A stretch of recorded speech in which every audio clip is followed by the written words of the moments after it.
I hit start streaming. Yeah. Let me pull up the stream. Well, everyone is actually here though, so that's that. There's that. He's your best friend. Second best friend. Everyone around. I did want to watch these two shorts that I pulled up ahead of time, so this is That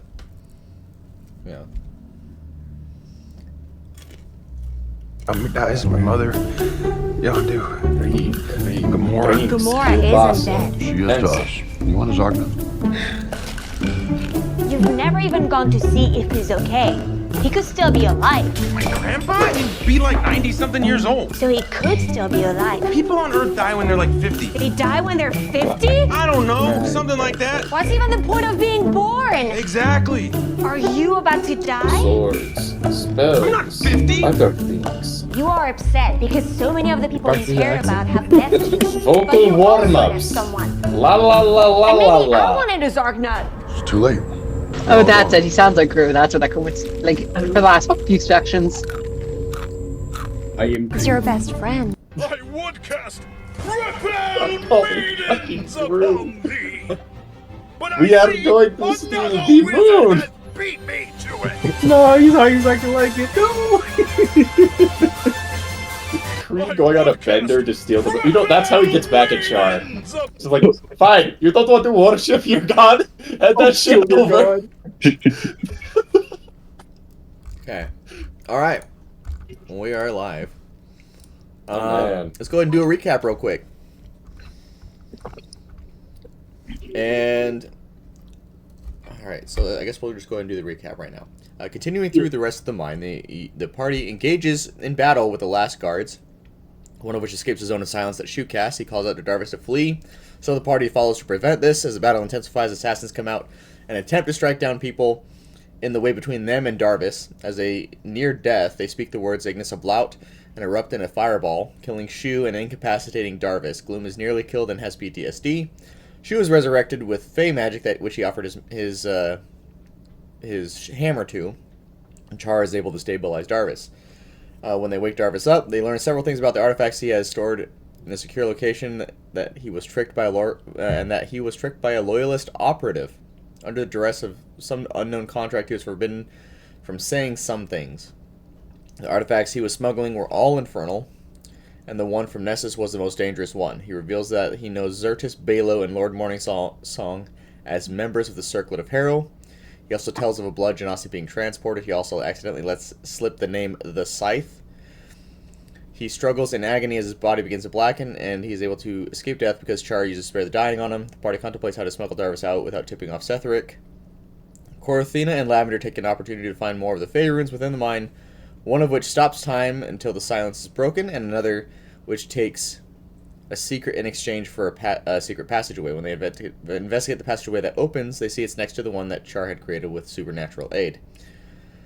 After leaving the mine, the party travels back to Binehold, where they meet a Milbury, who claims to be an immortal, one that experiences the same day over and over and over. He shows an uncanny knowledge of the bar patrons as well as the party. Darvis is delivered to the Chapel of Enduring Mercy, where he's kept safe for the night. Lavender confronts Char and tells him that he will be disclosing the nature of his agreements with various deities with Creed. Gloom goes to see Darvis and retrieves the diamond from Father Albanus on the way. Gloom asks Darvis some of the similar questions to what was in the mine. Lavender argues with Berla about how she pursues Creed and carries Creed off to tuck him into bed, and that is where we are right now. I'm going to go ahead and get some music going, because I don't have any music going right now. Music in my D&D game. What? I prefer utter silence. Yeah, complete utter. You know, no one talks, not even the DM. We're just gonna sit here for 4 hours. Yeah. This private reading time. You remember that? I'm sure Lavender would love that. Perfection. Finally, some peace and fucking quiet. So it is now morning. You have all had a very restful night, and you know that it is time to head back to Stonecall. You have various tasks. I'm assuming you are all in your rooms. How many rooms did we have again? I'm sure you each had your own room, so... Yeah. Lavender definitely awakens early and goes to wait outside Char's door. Wait for him to come out. Or wakes up too, and as he opens the door, he sees Lavender. Yeah, Lavender's just sitting there with the two dogs and goes, "Well, it's time. Let's go weak breed." I was planning to tell him last night, but perhaps you should do it. He was far too drunk anyway. Yeah, I guess we should head over to him. Do you remember which room he was in? Yep, I tucked him in myself, and Lavender just goes straight up to the room, just opens it up, and doesn't shout. It kind of gets like a jostles the blankets to try to get Creed up. Mm. Okay. No, I don't want. Don't want. Are you feeling okay, bud? Why are you in my room? Lavender goes to shut the door, like the two dogs like on her heels, and just goes, "Well, Char, something important to tell you about. I was planning to tell you last night, but you're a little too pissed drunk for that." Oh, fuck. Oh, that means it's actually important. Okay, hang on. He's gonna, like, sit up. He's got, like, terrible bed head. His beard's a mess. You can see, like, a bit of drool off, like, his cheek. Alright. What is it? Before I tell you what I'm going to tell you, I just want to make sure that you're entirely okay and maybe in a good mood. Well, I did not wake up with a ring on my finger, which means I'm still not married, so I'm taking that as a good sign. So, I mean... Lavender just kind of smirks at that. So I suppose I'm as good as I am going to get after, almost dying yesterday, and Gloom almost dying yesterday, and Shu actually dying yesterday, and... Can I check, is the door, like, locked, like nobody is listening? Can I make sure, like, no one else is listening into this conversation? Nobody's listening. Okay. Do you remember how I rescued, kind of met you guys and helped you fight that battle, and I opened up that passageway? Yeah, you saved our asses. How could I forget that? And, I healed you and felt a little better. Okay. Yeah, of course. I wasn't drunk yet. Of course I remember that. Okay, so keep that in mind. Do you remember when you were really drunk? Preferably not. And we went to that bookstore? Was that the time where I drank, like, all the wine, and I felt really bad? Yeah, I may or may not have figured out the name of your guy by signing a contract. I'm sorry,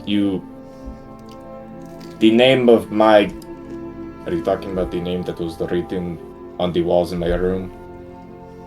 I may also have told Gloom to write that all over our room.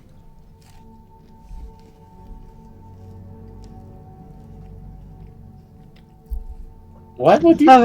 Lavender just ruffles Char's hair and just goes, "What he means to say is that he went behind your back, made a deal with the devil to figure out the devil following you, and now he regrets it." Whoa. Devil dealing... No. Hang on. That was a book... That was a book... Oh, wait. Oh no, wait. Char. You're not... This is not a joke. This is not pretty haha. You're not neither of you are messing with me, right? Well, it was pretty obvious once it became clear you couldn't speak Sylvan. That explains how he opened the passageway. Oh, Char. Okay. It's okay.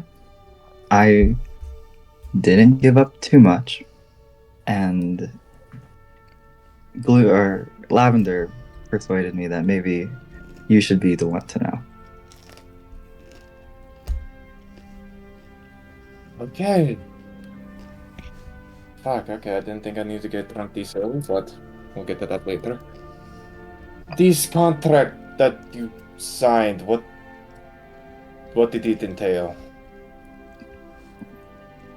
Just that signing the contract would do something, and I would be revealed the name of the demon that claimed you. I'm sorry, it would do something. Do you not remember what you signed? I can't promise that I do. Lavender just kind of looks at Char disapprovingly and just goes, "Yeah, Creed, if you want me to beat him up, I'm down." That was one of the stupidest things I've ever heard, too. Oh, I'm... Oh, no, I need to just take a deep breath. Okay. Creed's gonna finally, like, get out of bed. He's gonna kind of, like, shake his legs a little bit to get the blood flowing before he stands up. Char, you saved a number of people yesterday, myself among them. And with this, I am going to return this favor. Whatever contract you signed, or whatever it is, we're going to figure out what needs to happen, and we're going to find a way out of it. And you, a cleric of Sulune, will never spit on her name again and take these deals. Yes? I will try. Char is going to gesture over to Lavender. Last night when we talked, Lavender said that this wasn't really my power, and it was in some ways just given to me, and it's not truly my own. Yes, that's what I wish to go over with you both. When I looked at you, I sensed something different, something that shouldn't be, at least not among you, Char. I sense all this conflicting magical energy, and I still feel it about you. Some from the Shadowfell, some infernal, some celestial. Shadowfell? Yes, it does not make any sense. And that's why I thought you should know. I didn't realize I had so much in me. Well, I would say it would be great. I would love to have that much power, but in you, it's conflict. It shouldn't be that way. Perhaps if you had one with that much power, that'd be amazing, but all three together, I don't think I can see an infernal, that contract or whatever, the celestial, so then all that shit. Shadowfell, that's what's bothering me.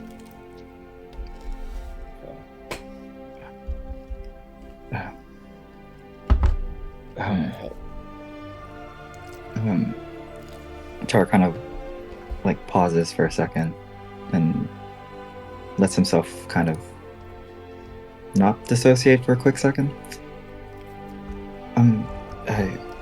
Creed, and Char pulls out the book that Beltheris gave him.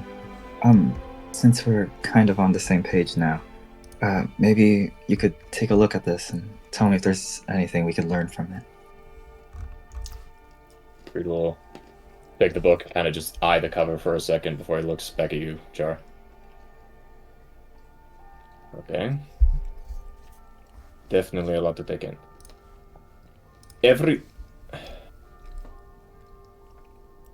Evidently, you're telling me this in confidence because you don't want a lot of people to know, and I respect that.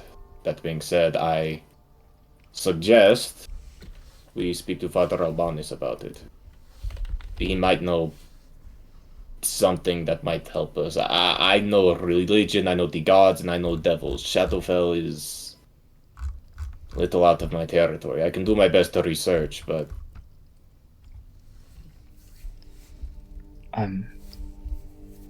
Before we make any choices, I have one request from the both of you. Speak. What is it? When the cave-in happened, and I couldn't reach Creed and the others, I found myself at a dead end, and I prayed. And I prayed to Selune, and I didn't find a response there. No path opened for me.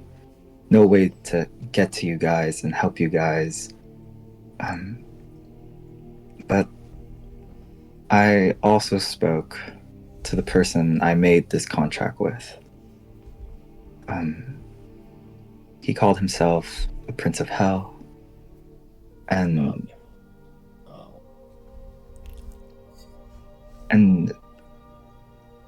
this might be selfish of me, but I want the power to save you guys and help you guys. And if there's a way that I can take the power from this contract and make it my own or use it for good, then I'll take anything that I can. I don't want to be put in that powerless situation again.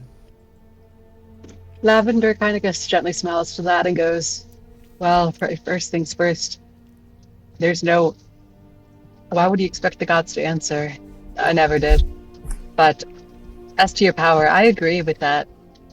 Perhaps it's not the wisest choice to try to take power from a Prince of Hell, but power's power.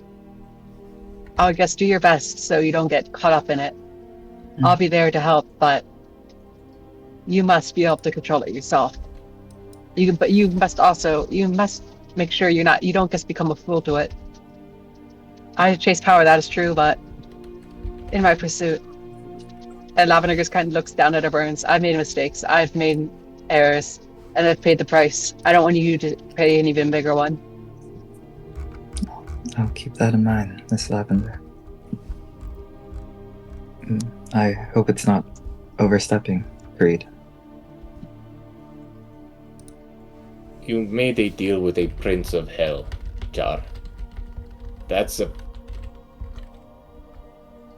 pretty big step. Okay.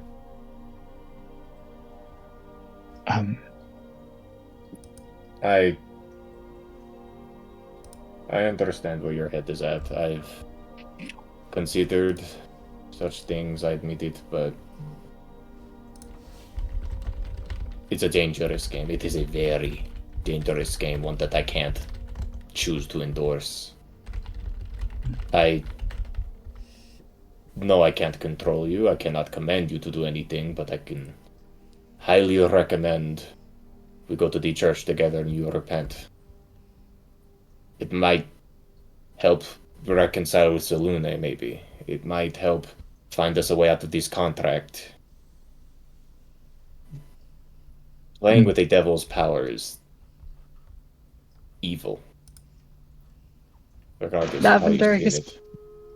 Lavender kind of cracks her knuckles and goes, it would be one thing if you just wanted us to destroy him with you.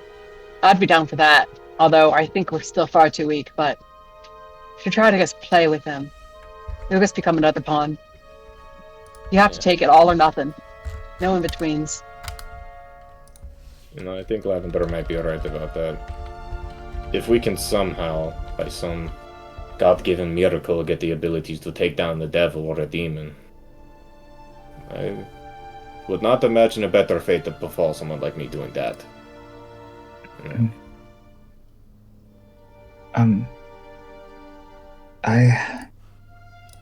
I don't know much about this Orcus person that has this dominion over you. But is there a chance that maybe I could use this power or maybe this connection to this devil and maybe learn some information or use their power to maybe release whatever has hold over you? Is there a chance? Certainly. Is there a chance it could backfire? Is there a chance you could defect to a warlock? Is there a chance that it comes to stab you in the back? Is there a chance that everything could go wrong? Absolutely yes as well. I don't like the odds. I've always been one to play things carefully and precisely. And when we didn't, look how many of us almost died. And that was just bandits in a cave and hired bodies. Playing with Lavender a is devil kinda- is a much bigger game. And Lavender just goes, don't forget Gareth and the others that did die. Or the ones before. It's a dangerous game. And I don't think you're ready for that. I know I'm not. Just because I'm ambitious doesn't mean I'm a fool, and I hope you're not that fool either. I'm a little smarter than that. I'm just gonna keep our options open. Alright. But you better be honest with Creed here. It's most pertaining to him. And Lavender just kind of bends down into Char's face. And don't lie to me again. I have nothing else left to say. Let's get ready for the day then. And Lavender just lets her dog jump on Creed. Oh, it's in my thigh. Oh, they're clawing my thigh. Hi, down, please, down. Come, doggy. Come, let's eat breakfast. And Lavender just leaves the room. Closes the door behind her, unless Char comes out at the same time. Char is going to exit, but before he goes down to the room with or go down to the common room with Lavender, he's going to stop by Corthina's room if she has one. Well, yeah, we're all trying to sleep.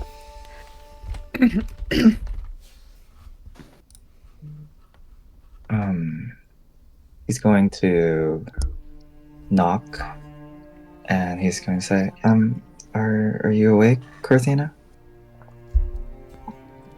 Corthina opens the door. She looks wide awake, like she's been awake for who knows how long. What's up?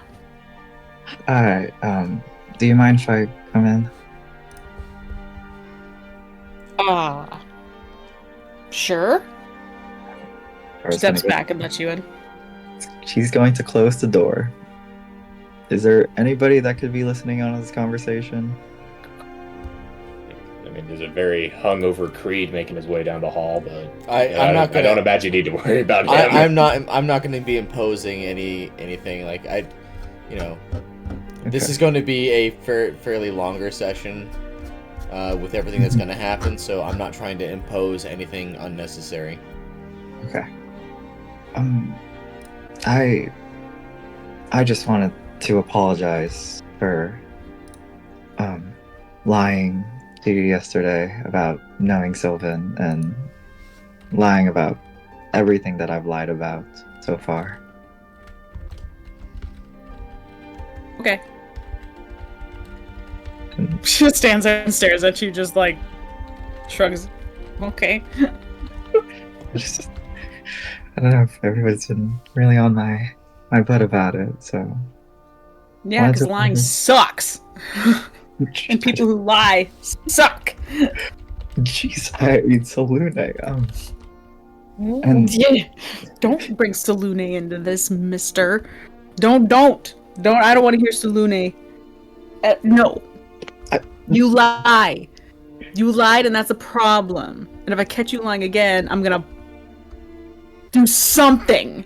I don't know what, but I'm gonna do something. Char kind of lightly laughs, and then he goes, I'll try really hard not to lie, and I'll try really hard maybe not to steal as much. Please. I will try. She's rubbing her head, But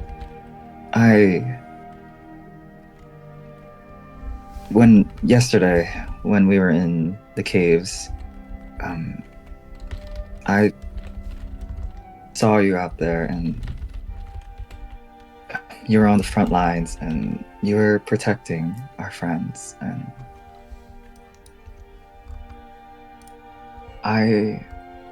that means a lot to me. You're welcome. It's what I do. It's my job. But I'm glad you appreciate it. To make up for everything and to say thank you. I hope you don't mind, and maybe it'll be useful to you. And Char takes out, you see, nicely folded, I guess not nicely folded, but more put on together plate armor. I had this made for me a couple of days ago, and you seem to be more on the front line than I am, so I figured you could use it more. Corthina looks at it. Would it fit? Like, that's just the first thought. Like, is this gonna fit? Because I'm much bigger than you. She's like, thanks! I might have to get some adjustments done, but thanks. That's appreciated. Hopefully it's not too expensive. There's a light enchantment on it. I might know a guy. We'll see what happens. I hope that helps, and I will be downstairs if you need anything, and if you have... Yeah, I was actually just about ready to head out when you knocked on my door, and I'm like, oh. Yeah, so let's mosey on then. Mm-hmm. And Charlie's with Corthina. Yep. As he's walking down with Corthina, he's also going to very quickly say, I also have something to tell you, but I can't actually tell you. But there will be a time for me to tell you. But oh my god, hey, there's everyone. She like side eyes him like, what? Like, no. Oh. She just gives that face, just like, oh. So Creed, Corthina, Lavender, and Char are now down in the, dining area, right? Mm-hmm. Okay. Yep. Yep, I imagine Lavender's just like sitting at the bar eating some food, just kind of glaring at whatever her name is. Oh, Berla? She wouldn't bother. Yeah, she wouldn't bother to remember anyway. Well, in that case, so you guys are actually already down there, I want to play something for you guys. So Berla is currently in the middle of singing to Creed at the moment. And and because she knows she is very much aware that you are leaving today, but so she's singing this song, and I'm going to go ahead and play it. Oh no. Nope, hang on, wrong one. Okay, her back's beautiful. Wrong one. This one. She's singing Affleck. Idź, lecz wróć, niech wiatr cię prowadzi. Niech słońce cię grzeje, gdy drogi są w brudzie. Niech kufle ci pełne, a serce wciąż młode. Pamiętaj, że dom masz tuż przy tym brodzie. Jeśli cię w burzy gdzieś los poniesie, niech śmiech twój rozjaśni najczarniejsze deszcze. Lecz jeśli Creed's enjoying the show for the time being. czeka twój kąt, Someone outside. Yeah, Lavender just like picks up her food and starts heading outside. She thinks to herself she's just going to go get another slice of pie if the lady's still in. Yeah, it's in the morning, so you can get a piece of pie from her. Yeah, Lavender just grabs some, say hi, then go to sit outside with your dogs. Char is also kind of enthralled by the song. Niech los cię nie zmienia, niech kufle się stukną na nasze wspomnienia. Gdziekolwiek zawędrujesz, w wichurze czy w skwarze, pamiętaj, ja czekam i serce ci darzę.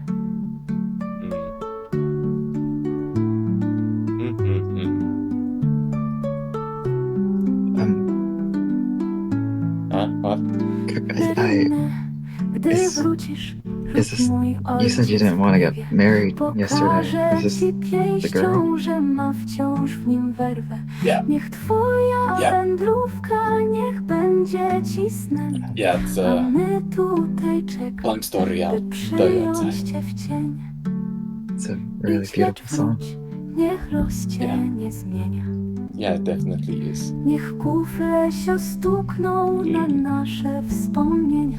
Gdziekolwiek zawędrujesz, w wichurze czy w skwarze, pamiętaj, ja czekam i serce ci darzę. Yeah. A my tutaj czekam. I'm gonna give you a second. And Char will also just step on outside. No, please don't leave me. Char's gone. And then Berla says, "Oh, Creed, please do come back to me. I know you're about to leave and everything, and I know your friend left earlier this morning. I don't know where he went, but I know he left earlier. But you know, Which friend left earlier? the one that looks like a little bird. Oh, true. Okay. Yeah, he left somewhere. I don't know exactly where he went, but he hasn't come back yet. Deeply worrying. I'll pick up his trail a little bit, but yeah, I'll try to come back more often, and if nothing else, I'll make sure to be writing more letters. Yeah. I would love that, Creed, and please, you know, when you do get the chance to come by, you know, my dad does want you to be sober. I'd love to have some dinner with the three of us. Yeah, that'd be nice. That would be nice. Well, bye now. I have to go wash some dishes. Take care of yourself, Berla, and best wishes. Love you, Stay Creed. safe. Yeah. Yeah. Say it back. Love you, Bill. See, I told you he loves me. Creed's gonna walk outside. Like, as he walks out the doorway, he does a double take to make sure Berla's gone. He just fucking. Oh, I'm so cooked. Now, does Creed want to tell the party what the translation of those words are? Depends, are they asking?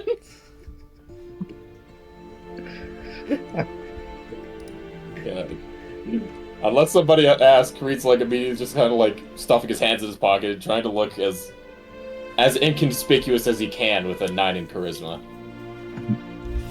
Do we know what language the song was in? It was in Halfling. Yeah. I don't know Halfling, so I just thought it was a beautiful song. Yeah. Oh, what'd she say? Oh, are you talking about the song or just now? Both? Didn't maybe? both just happen just now? Well, I listen. There's a whole can of worms. What the song was about, her wanted to keep my mug full and me to always come back, and us getting married, and hoping our journey is safe. That's kind of sweet. Yeah, very, very, very sweet. Can I insight check that? Yeah, you can insight check. I want to see if he's leaving anything out. Char just Cool. holding His passive deception is a 9, so I think he's being truthful. Yes, he is being truthful. I'll throw the lyrics over to you too, that way you can tell that I'm not bullshitting. Okay. Ooh. Well, all of you 5 have gathered, and you notice that there is just one person left, and that's missing. Let's see, so no one else saw True out here yet? I imagine she was in his forge, wherever that is. Alright, time to pick up the trail then. Alright, give me a second. Creed's gonna get his bird whistle out to, get Lyra at the ready. Then Beast Whisper ability, find shoe.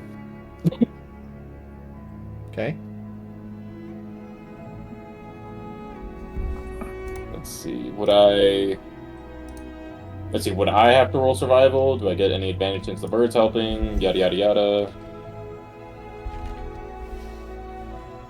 Alright, and how far are they able to search? I mean, there's nothing specific, but I'd say they probably get 300 feet in the air and start kind of circling around. I also imagine. I imagine Creed would also be able to use the 2 dogs if he wanted to. Yeah, that too. He's got a whole hunting pack of things. Creed's one speciality is tracking shit down. This trail seems to go far to the north. You get the impression that maybe you should check out his room. Did Shu have a room? I Surely he must have. Hey, what? You guys, double check his room for me. I'm gonna get started on this trail. I'll make it obvious so you guys can catch up. I'll be heading out with you. I'm no good with those small details. I'll Just- check out the room. I'll stay with the dogs. I'll go to the room if no one else is. I'm going to the room. So when you guys walk into Shu's room, you see Cortina's sword laying on the bed with a book over his bed that has a note on top. Who's reading it? The note just reads, "Do not open until you get back to Stonecall." Is there like a cover on the book or anything? It's just a plain leather book that's bound with a lock, but it isn't locked.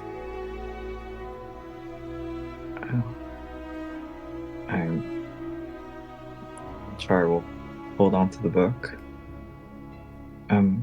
What did the note say, Gloom? I'm guessing it's saying not to open the note till we get to Stonecall. Is that right? It says "Do not open until you get to Stonecall," which there's a book under it. So, I guess we shouldn't open this book until we get back. And for the sake of speeding things along, Creed and Lavender, you lose Shu's trail. Well, that little pesky bird got away somehow, I suppose. Man, I really need to stop drinking. If I'm too hungover to follow a trail like that... Oh my god, Lavender, am I drunk? No, what kind of stupid question is that? Do you hate me? No. You could definitely be better sober. We're not too unuseful. Speaking of which, did you get any other trails or with you alone? Wait, what was that? Oh, there's no other trails. Just Shu's just went off by himself. So she's alone. I know he's supposed to be grown and all that, but he's so tiny. Lavender kind of stops herself and just goes, at least tiny pixies look older. I don't like him out by himself. No, I don't like it either. Okay, let's see if they found anything in his room. At worst, I can try to double back and try to find the trail again. But let's link up with the others. Yeah, I'll head straight to the temple to make sure our prisoner hasn't escaped, to make sure it's not related. And Lavender will make her way towards there. Okay. Yep. Creed's going to charm Gloom. Did you guys find anything? We lost the trail. Listen, I honestly don't know how. I know him, he's not the stealthiest. He's no Gloom, and I'm able to track Gloom. Maybe he flew. Can he fly? I think I you feel like I've mean seen that some he's broken not as branches stealthy or as you. Yeah. Either way, did you guys find anything?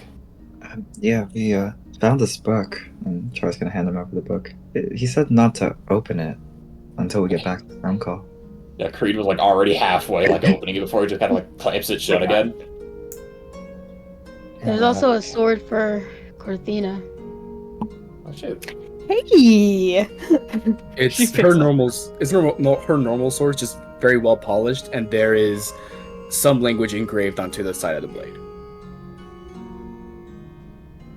What? That's inconvenient that he's not here to tell me what this is. Yeah. She sheathes it. Engraved something in the hand of my blade, and I never got the chance to ask him what it meant. Alright. Do you guys think maybe it has something to do with the hammer still? No. Hope not. This is not infernal. At least I don't think it is. The handwriting on the blades and stuff isn't infernal, right? It is not infernal. Alright. Is Yeah, it it's Draconic? nothing.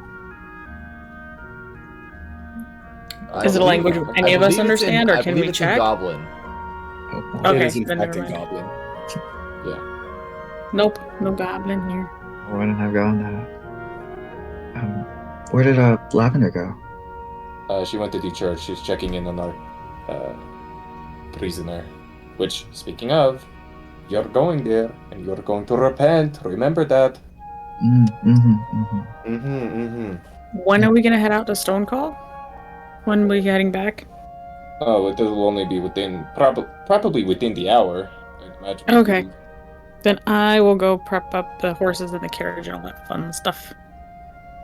Wait, are we not gonna open the book? Well, he said not to open the book! We have to wait until Stonecall. So we're just gonna follow Shu blindly? That sounds like a good idea. Sure. Let's do Listen, that. he's my friend and I put good faith in him. Let's be If he wants us to nice. wait to open this, then so be it. Okay. I mean, I don't think Shu has done anything really wrong. I'm not saying he's doing something wrong, I'm just saying, like, what if he's in trouble? That says where he is.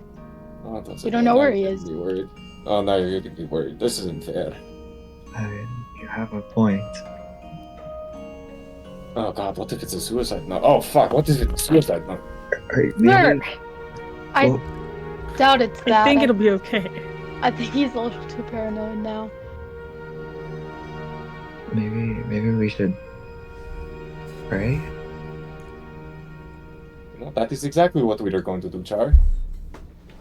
That is exactly what we are going to do. Yippee. Don't Alright, sound can so enthused.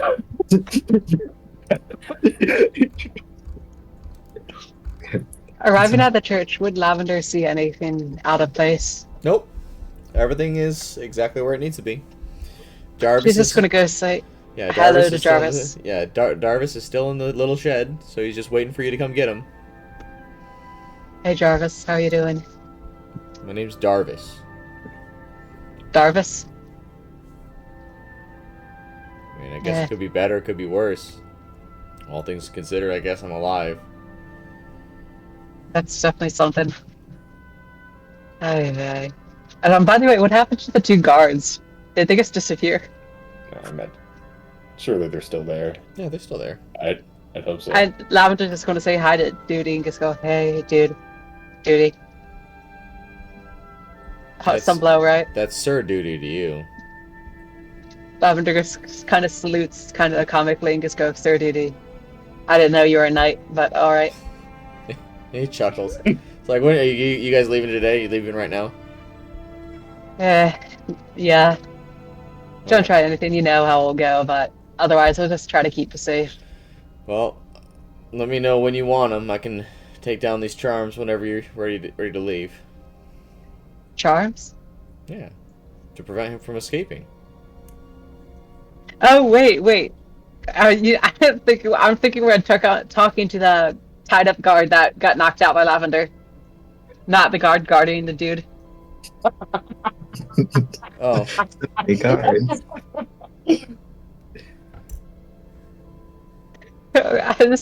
So you're talking to the guard that was from the mine?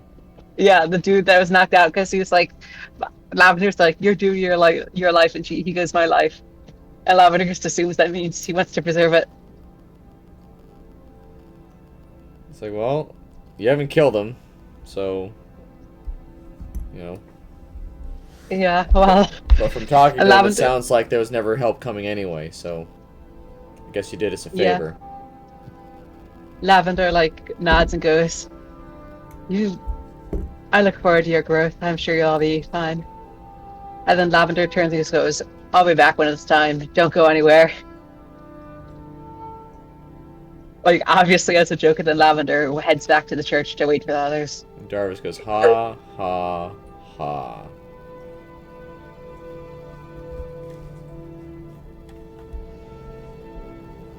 So, the rest of you are going to the chapel? Yep. Okay. Gloom, what are you doing in the meantime? Are you also going to the chapel? Are we meeting at the chapel, or are they just going to, like... Well, they're going to the chapel to pray. Oh, yeah, of course she'll Cortina's stay going with to the Cortina. cart. Yeah, she'll go with Cortina's going to the Cortina. cart. Okay. So, Char and Creed, you go to the chapel, and you enter the chapel, and it's a very crisp morning. The air within the chapel is notably colder than just simply being outside, because the sun is out, so you get more warmth outside than you do inside the chapel. Didn't know it was so cold in here. You're not Lavender going through a comes. lot of churches?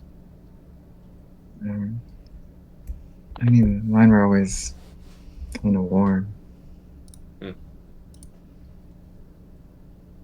Lavender comes in walking from the other side, from the back area. She goes, "Oh, any news on her little, no, not fur, feathery friend?" He gave us a book and a note that we are not to open until Stonecall. Lavender just goes, "Well, that settles it. We don't open it." I suppose so. Anyway, Char and I are going to pray and hopefully serve some repentance before we go. Shouldn't hopefully take more than an hour. Sure. Cortina isn't with you? She's getting the carts ready. I've expected her to be here. And Lavender heads out towards the carts. Alright. Okay. Where's Father Albanus? We should probably speak to him. Do you want to... It is your information to share about your situation. I trust your judgment. Is there do you have like a specific room for like private prayer or? I usually like to pray in the pews. Sometimes I hope God will look over me as one of the normal folks and actually hear me this time, but I don't think that's gonna happen regardless, but it's the thought that counts. Yeah, I'll just be at the pew then. You can. I trust your judgment, Creed. If you think this is best, then. I think so. I think so. Is there any hesitation when Creed says that? A little bit. A little bit of hesitation, but he's also hesitant about literally everything all of the time, so... Char is just gonna head to probably the pew in the back and start kneeling. Okay. And as you're kneeling, you feel a burning sensation on your back. Oh no.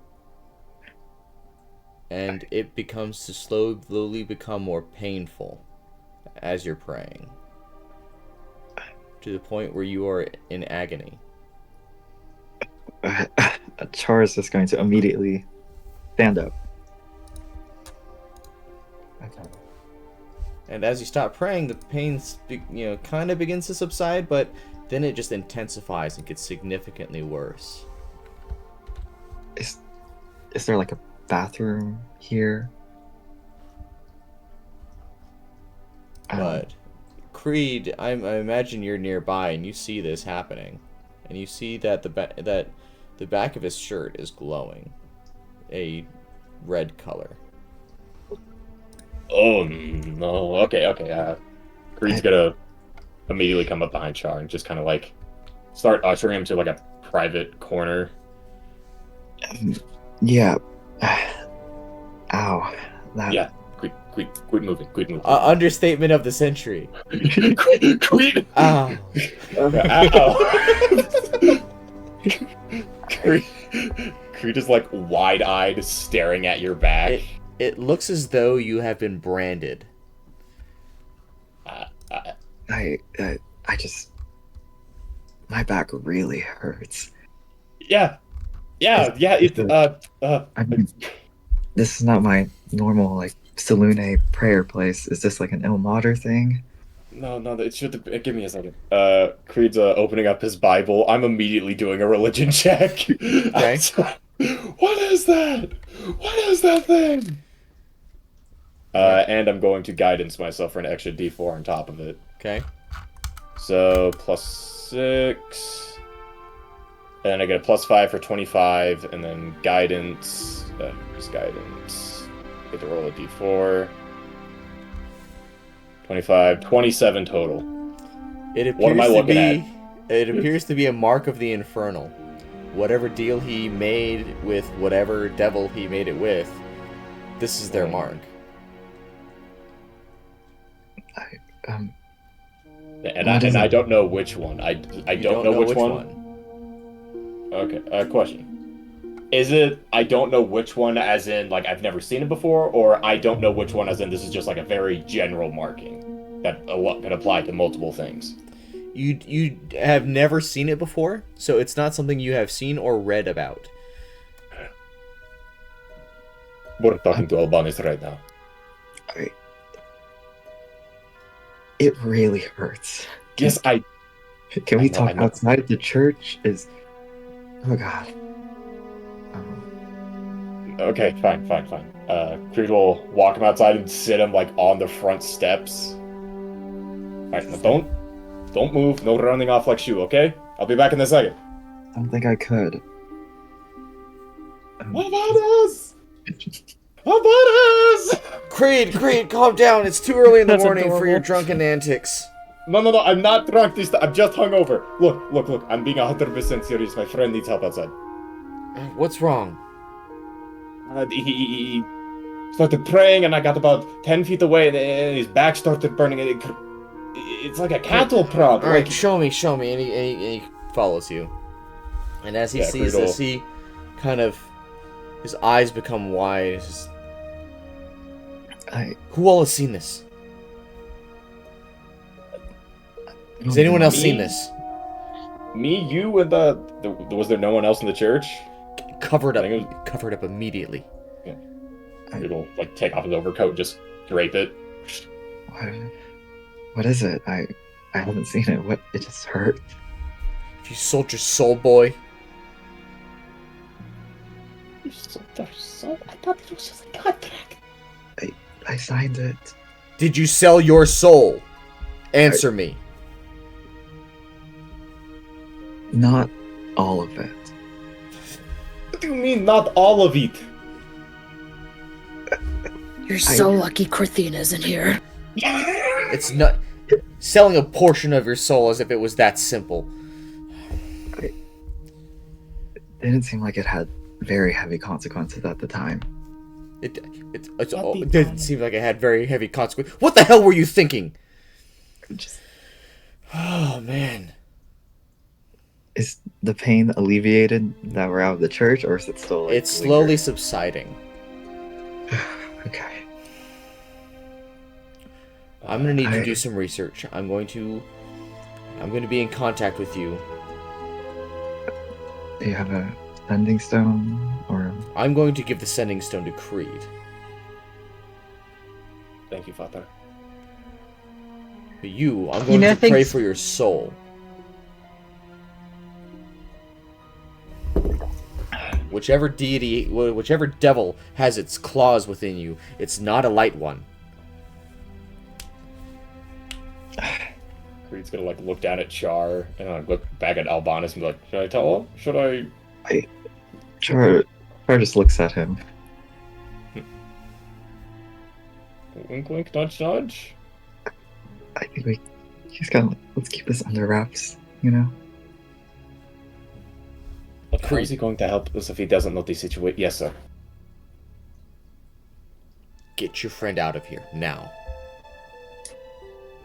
Understood, Father. You must leave, now. Understood. Creed will scoop Char into the armpit and kind of lift him up. Okay. And make sure you take Darvis with you. Yes, of course, right.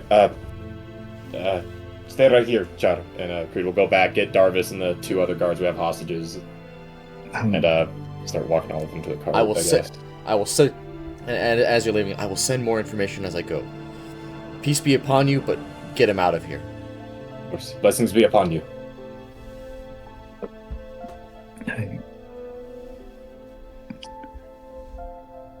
Coming back to the group, would anyone notice Char is being weird? You would notice that Char is wearing an overcoat that doesn't belong to him. And he's wearing Creed's overcoat. Alright, Char, what happened this time? Did Father Albanus hit you? No, my back just started really hurting, and I don't know, Creed started freaking out, and I haven't seen it. I don't know what it looks like. I don't know what's going on. He got a very bad rash. Lavender's just like, oh, in that case, maybe I've got Inside some check. potions to Athena deal with does it. detect good and evil.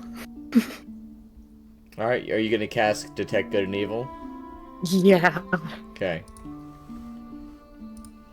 Just mumble something in like eyeballs. Char.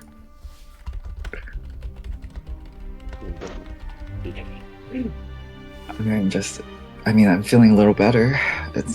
My back kind of hurts. I kind of want to sit down or something. Yeah, see, take a breather. I have some not alcohol on me somewhere, hang on. Water skin, here you go, drink. Thanks. And Char's going to, I guess, sit in the back of the wagon. Athena obviously gets rigid. You can see like she just gets super rigid. Reads, let's see, Bloom rolled inside, correct? Mm-hmm. Cool, yeah, he is 100% lying through his teeth. He's a terrible liar. That being said, he's still gonna go squat in the back of the wagon with Char. He's like not letting him out of his sight.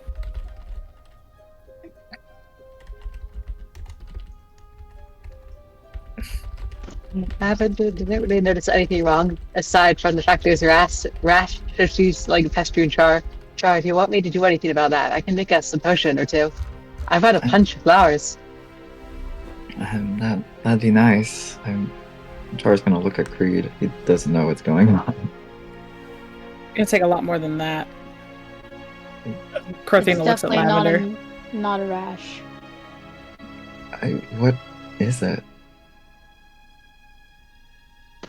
Lavender like picking up on Bloom and Athena suddenly is like, damn it, what the fuck is going on? She just kind of leads over to Char and whispers that. I don't know. I was just trying to pray, and then my back just felt like it was on fire, and I just... Lavender's had enough of the shenanigans and just kind of rips off the coat. Oh man, do we put this in like the public chat now? Is that what we do? I mean, that's what I'm gonna do. So Yeah. as you rip off the Come coat, on. this is what you see. Burned Yeah. into the top of his Shit. back. I'm being entirely honest. I have not seen it. I don't even... What is on Lavender just like sketches it out for him on like a few scraps of paper. What is this? It's a sign of the Infernal. I That's what it is. mean, do you have one on you, Creed?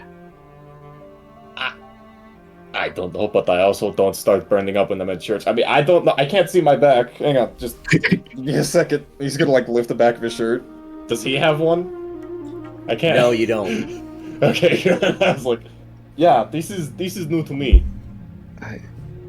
What about Darvis? Darvis deals with the Infernal. Maybe he has one? Yeah, Darvis, do you know anything about these? Looks like some sort of curse mark. Very smart. Sounds like you did a deal with the Yeah, devil of some very sort. helpful. A powerful devil at that. Lavender, like drawing on experience from the face, like I don't know much about devils, but whatever your bargain, if you don't honor it, you end up dead or worse. Lavender isn't bothering to even like pretend like she's not telling the others. So she's not telling any of the details, but she's making it pretty obvious that Char was up to something. Just come clean, dude. Preferably when there's less people around. Come clean. Char, what did you do? It's a slightly very long story. Then make it Lavender, quick. like Lavender goes to pat Char on the back and then like thinks better of it and just like pulls her hand back and goes, Oh, can we discuss this later with the less prisoners around? We should head back first. Find maybe you, I'm wrong regroup. word. We are gonna discuss this. Absolutely, yes. Uh, But yeah, let's get moving at least. We can talk and walk at the same time. Yeah. Well, you got Sure. horses, so. Yeah. Sorry, talk and gallop. Char is going to chill in the back of the wagon. Reed's hanging back there with him. Lavender is like so simultaneously just kind of mixing a potion into her hands, which is like kind of, given her size, they're kind of small vials. She's just trying to mix them rash ointment from her flowers and such. Nothing like strictly that too helpful, but something that looks pretty enough.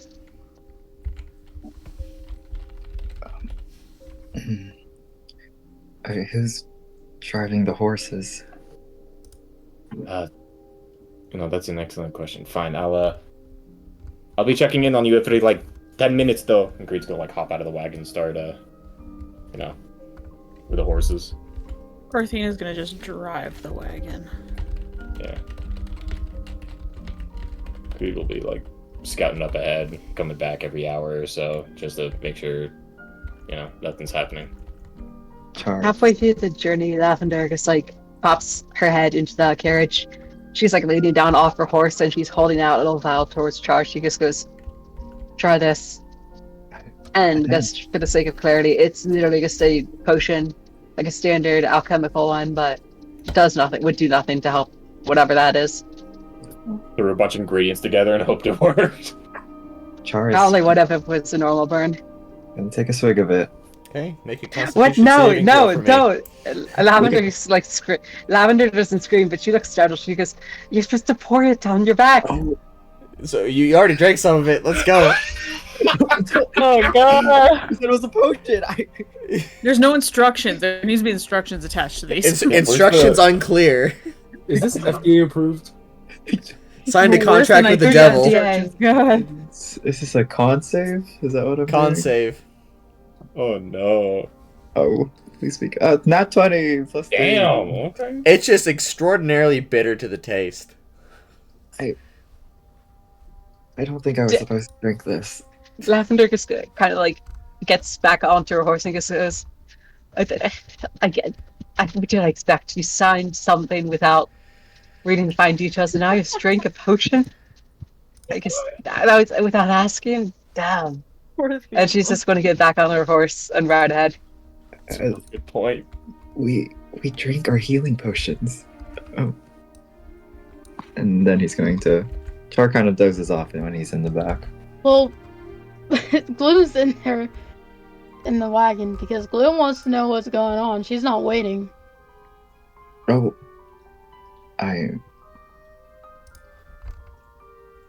So you gonna... What were they talking about, Char? And don't lie. Okay. Do you remember that night I came to you? Mm-hmm.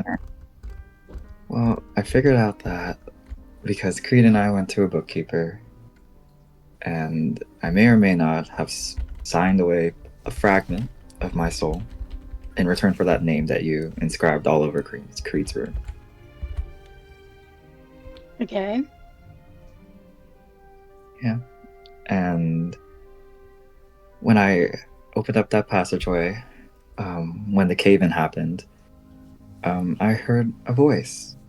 And I guess that voice is branding me? Wait, this is what they're freaking out about? Yeah.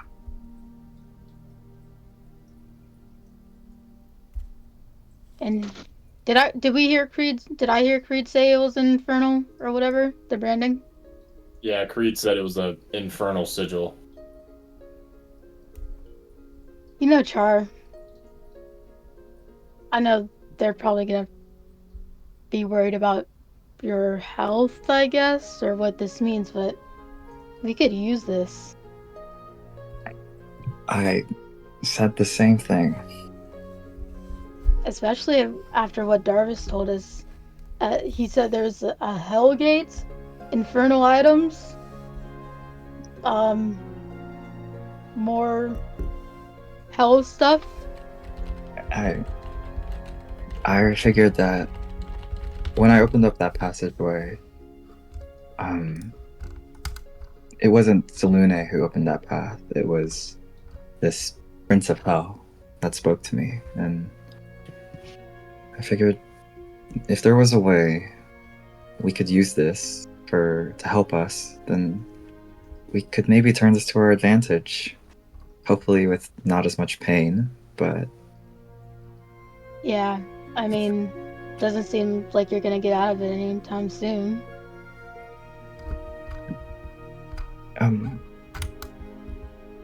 Do you still have that gauntlet that we had a while ago that you're kind of obsessed with? Okay, first of all, I was not obsessed with that. Okay? Not obsessed with it. But no, I gave it to Corthina. Do we think that's one of the infernal items that they've been kind of smuggling around? It would make sense. Probably why Lady Songbird wants to destroy it. But then how does she know about these items? I still don't trust her. I don't trust her much either. I don't know. And I don't even know where Shu is and what he's doing. Did you see him last night? Okay, hang on. This is not the right music here. Give me 1 second. Ba-da-bum-bum, ba-da-bum-bum, ba-da-bum.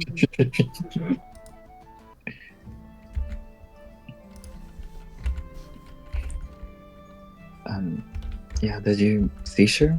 Was he okay? I know he lost that hammer, and I don't know if that's doing things to him. I didn't see him after we all went to our rooms and stuff. And you're okay, even though you don't have the gauntlet and everything. Of course I am. I just didn't trust Lady Songbird. But if Corthina wants to give it to her, I will let her give it to her. Wait, is Corthina in possession of the gauntlet? Yeah, I've been in possession of this gauntlet for a while. Oh. Yeah, I gave it to her. I kept mentioning it, but I don't know. Okay, well, I've been forgetting to make you do wisdom saves. Oh. Well, it's gonna go away. Just hits all at once. Just, Not all at once, God. Hey, do 10 wisdom saves. Now Wait, you know. Char, do you know a lot about Stonecall? I only know what you know. Do you know a lot about Stonecall? No. Do you have any particular ties to Stonecall? No. You know, I have just one more question. Shoot. What happened at the mines? You got really quiet. And I just want to make sure that if that happens again, why? It was just, I saw the explosion just kind of made me remember some things from the past. But I promise it's not gonna happen again. Is there anything we should do if it happens again? Well, it won't, so you don't need to do anything. Okay. And that's what you say.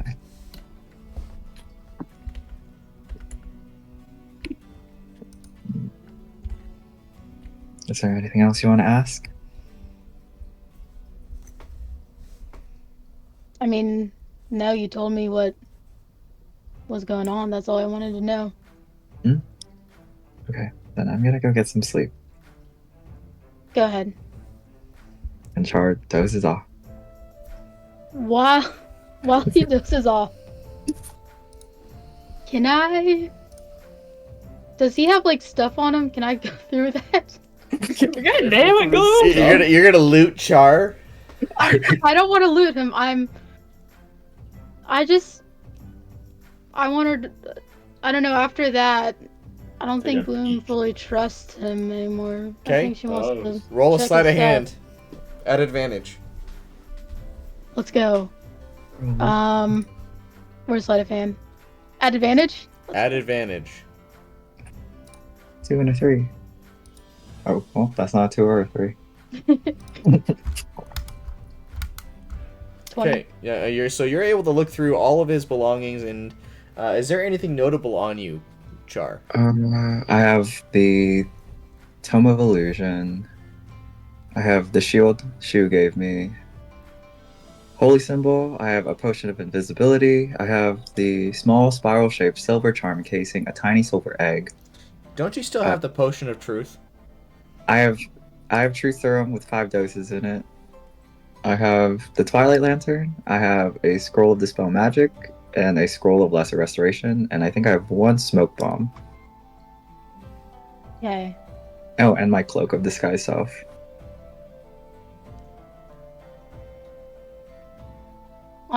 Can I take the Truth Serum? Yeah, you can take it off of him. Okay. And he doesn't have like a book anymore, right? I think that was given to Creed. Yeah, the Infernal book. Yeah, it was given to Creed, which nobody asked about it. I mean, I was just about to say, whenever I get the chance, like, as Creed's going up ahead, he'll be poking through it. While you're galloping on a horse? Yeah.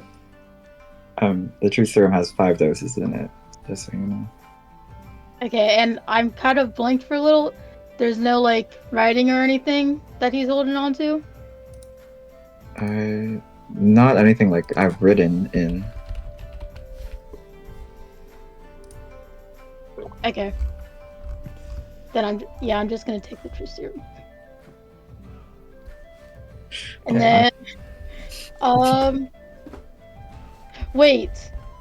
Do I have bottles? Do you? I don't think so. Man, okay. I'll just pocket it. Hopefully he doesn't notice.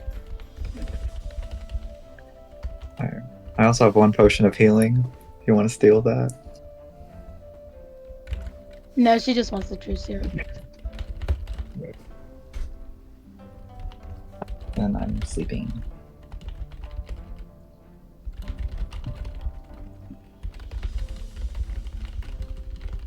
Lavender just goes to catch up to Creed. And yes, rides her horse next to him and just goes, wow, it's been still morning. What? He's like busy reading through the book. He just like slams it shut right quick as you come by. Oh, what's that book? Fuck it, yeah, there's no point in lying. It is the Infernal Codex. Looking through it, it seems chapters on each one of the levels of Bator. Ooh, may I take a peek? Do you know Infernal? Absolutely not, but still wanted luck. You deeply worry me, but just don't drop it in the mud. And Creed will like ride a little closer and hand it off to her. Can Lavender do a, I don't know what check it would be, just to try to see if she can understand anything or figure stuff out? She doesn't know Infernal? No. I'm just gonna say that she wouldn't know what it says then. Yeah, Lavender's just looking at the pictures this point. Ooh, interesting. The pictures seem to display various rituals and or insignias that are meant to be drawn for said rituals. Insignias? So like, do you still have that sketch of what you saw on Char's back? Yeah, like while on his horse, just holding a book, Lavender just like reaches down and grabs the sketch and just hands it to Feed on his horse. Just 2 galloping horses. It's casual conversation. Well, I imagine it's more of a trot, but yeah, they're still like bumping, like. Yeah, flipping through the book. Does the symbol on Char's back match anything in there? It doesn't specifically match anything in there. Fuck. Son of a bit. I mean, these are. There's a similarity here, there's a similarity there, but none of these are 1 for 1. Shit. Lavender just kind of shrugs to herself and hands the book back and just goes, well, that's what you get for making the deal. I don't get it. I don't get, like... Okay, he was in the moment, he was stressed, and Selune wasn't answering. But just... everything he is, everything he worked for, Never mind. This is probably a moot conversation. You're not one for gods or anything like that, right? Well, I certainly can see the power they hold. We'd be fools to dismiss that.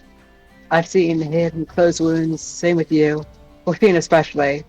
And Lavender just kind of like motions her hand like she's bopping someone with a stick. Yeah. And of course, you could say the same with devils, but so are the Fae. You just needed that power, that drive, and well, gods are just the ones that have succeeded.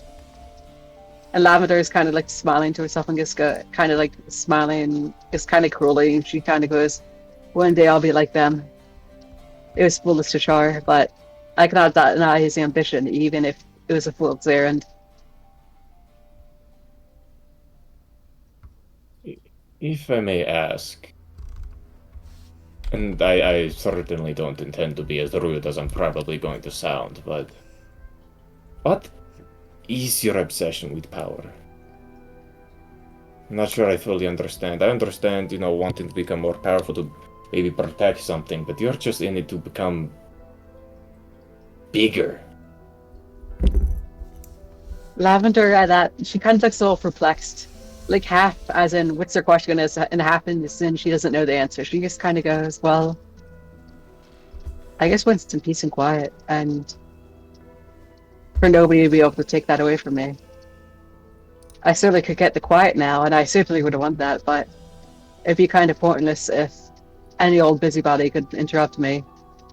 And Lavender kind of laughs to herself and goes, certainly more than that dude at the cave. He couldn't stop us if he tried. True. And while he did try. He did try. Yeah, if you're looking for peace and quiet, if that's all you're after, I mean, I'm sure I could find some good hunting grounds that haven't been, scavenged too much, not a lot of people. Oh, I'd certainly like you to show me it, but what's the point of staying there if anyone can come at any moment and just evict me or kill me? No, and Lavender just kind of shakes her head. I need to be stronger. And you see some kind of like sadness in her eyes, but you can't really tell what it is. She doesn't know either. I'll tell you what, no matter how strong you get, don't forget about us weaker folks, yeah? I'm just gonna like lightly punch her arm. Lavender in an actually endearing kind of manner. Yeah, Lavender actually kind of winces at it, and you can pretty quickly realize she's still got a few burns, and she just goes, "Yeah." I am so sorry, I'm a dumbass. Here, she's finishing up making it, pouring. She just goes, "Well, at least you reminded me," and she just takes one of the extra potions they made. She start healing her burns, pouring it like the one she gave Char, except of course it wouldn't have worked on him. Yeah, I might be able to find something in the woods that would also help with that later on today. Fair enough. But we need to be careful and quick. We've got Shu missing. Well, I suspect he's fine, but still, but it's not to open that book. You never know, Phaedrix and all that. We've got those prisoners. We've got that Genasi and all the others. We've got a lot. A lot. Yeah. Well, speaking of peace and quiet, Lavender just starts going ahead. Okay. Take care of yourself. I'm going to check in with Char. Creed will slow his pace, though he kind of links up with the rest of the group. Alright. Where's Corthina during this? Is Corthina in the wagon or is she riding a horse? She's driving the wagon. Okay. Well, Creed, you look inside the wagon, and it appears that Gloom is missing. What? Stop the cart. Stop the cart. Yeah. Did I miss something? What the hell is Gloom? What? Gloom isn't in the cart? How much time passed since I fell asleep? I don't know. I was writing up a head scout. Son of a bitch. I fell asleep. We talked and she left and I fell asleep. Once again, Creed's getting his bird whistle to get Lyra out, and he's going to start backtracking, looking for hopefully little wet footprints from where Gloom hopped out. There are no footprints leading away from the cart. The heck? And Guys. suddenly, Gloom randomly appears inside the cart. holding a bit of, light blue fabric. Oh, huge. The hell is even that? What's going on? Why are you guys in here? Why are you invisible? I just put on this thing. I was trying to see what it does. I was sleeping in the wagon that we're in. Yes, Char, we get it. You were sleeping. Bloom. No You need scaring to us stop like giving that. me heart attacks like this. I already have liver failure. This is not fair. He's gonna we already have rage one. inside. Wait, so you guys couldn't see me? Oh. Oh. Apparently not. I had to stop the cart. I'm surprised people didn't fall over. Just. What even is that room? What the hell did you even get these? What do you mean you don't know? I got it from the place we went. The place you mean the cave? Yeah. With all the Fae writing? Yeah. Just. It didn't kill me, so I think we're fine. Yeah, you know what? I was like, no, I'm not gonna say that. That's too mean. Creed's gonna take out his flask and get a swig down. All right. Sure. It's not that Calm. serious. Everything is that I have a lot of pressure on me. Okay. Do you need a nap? I need to not get hungover every day. That's what I need. All right, Bloom. Maybe you should stop drinking. Yep. Firstly, never tell me to stop drinking. Trust me, it doesn't work. Secondly, don't give me heart attacks with that cloak anymore. I'll let you know if I put it on. Thank you. Yes, a warning would be great. Okay, I'm putting it on. Okay. And it just looks like you're wearing the blue fabric now. It does not make you invisible. Like squint and then like rub his eyes and squint again. I think I'm invisible though, right? No. Lavender's just riding back and sees this happening. She goes, oh, found a new headdress, making up for your lack of hair. It only works once per day. That's cute. Lavender just kind of like goes speak. She just kind of goes, yeah, I used to see grungs do that sometimes back in the swamps. I don't know why. Usually it's just for a prank, but it looks cute on you, Gloom.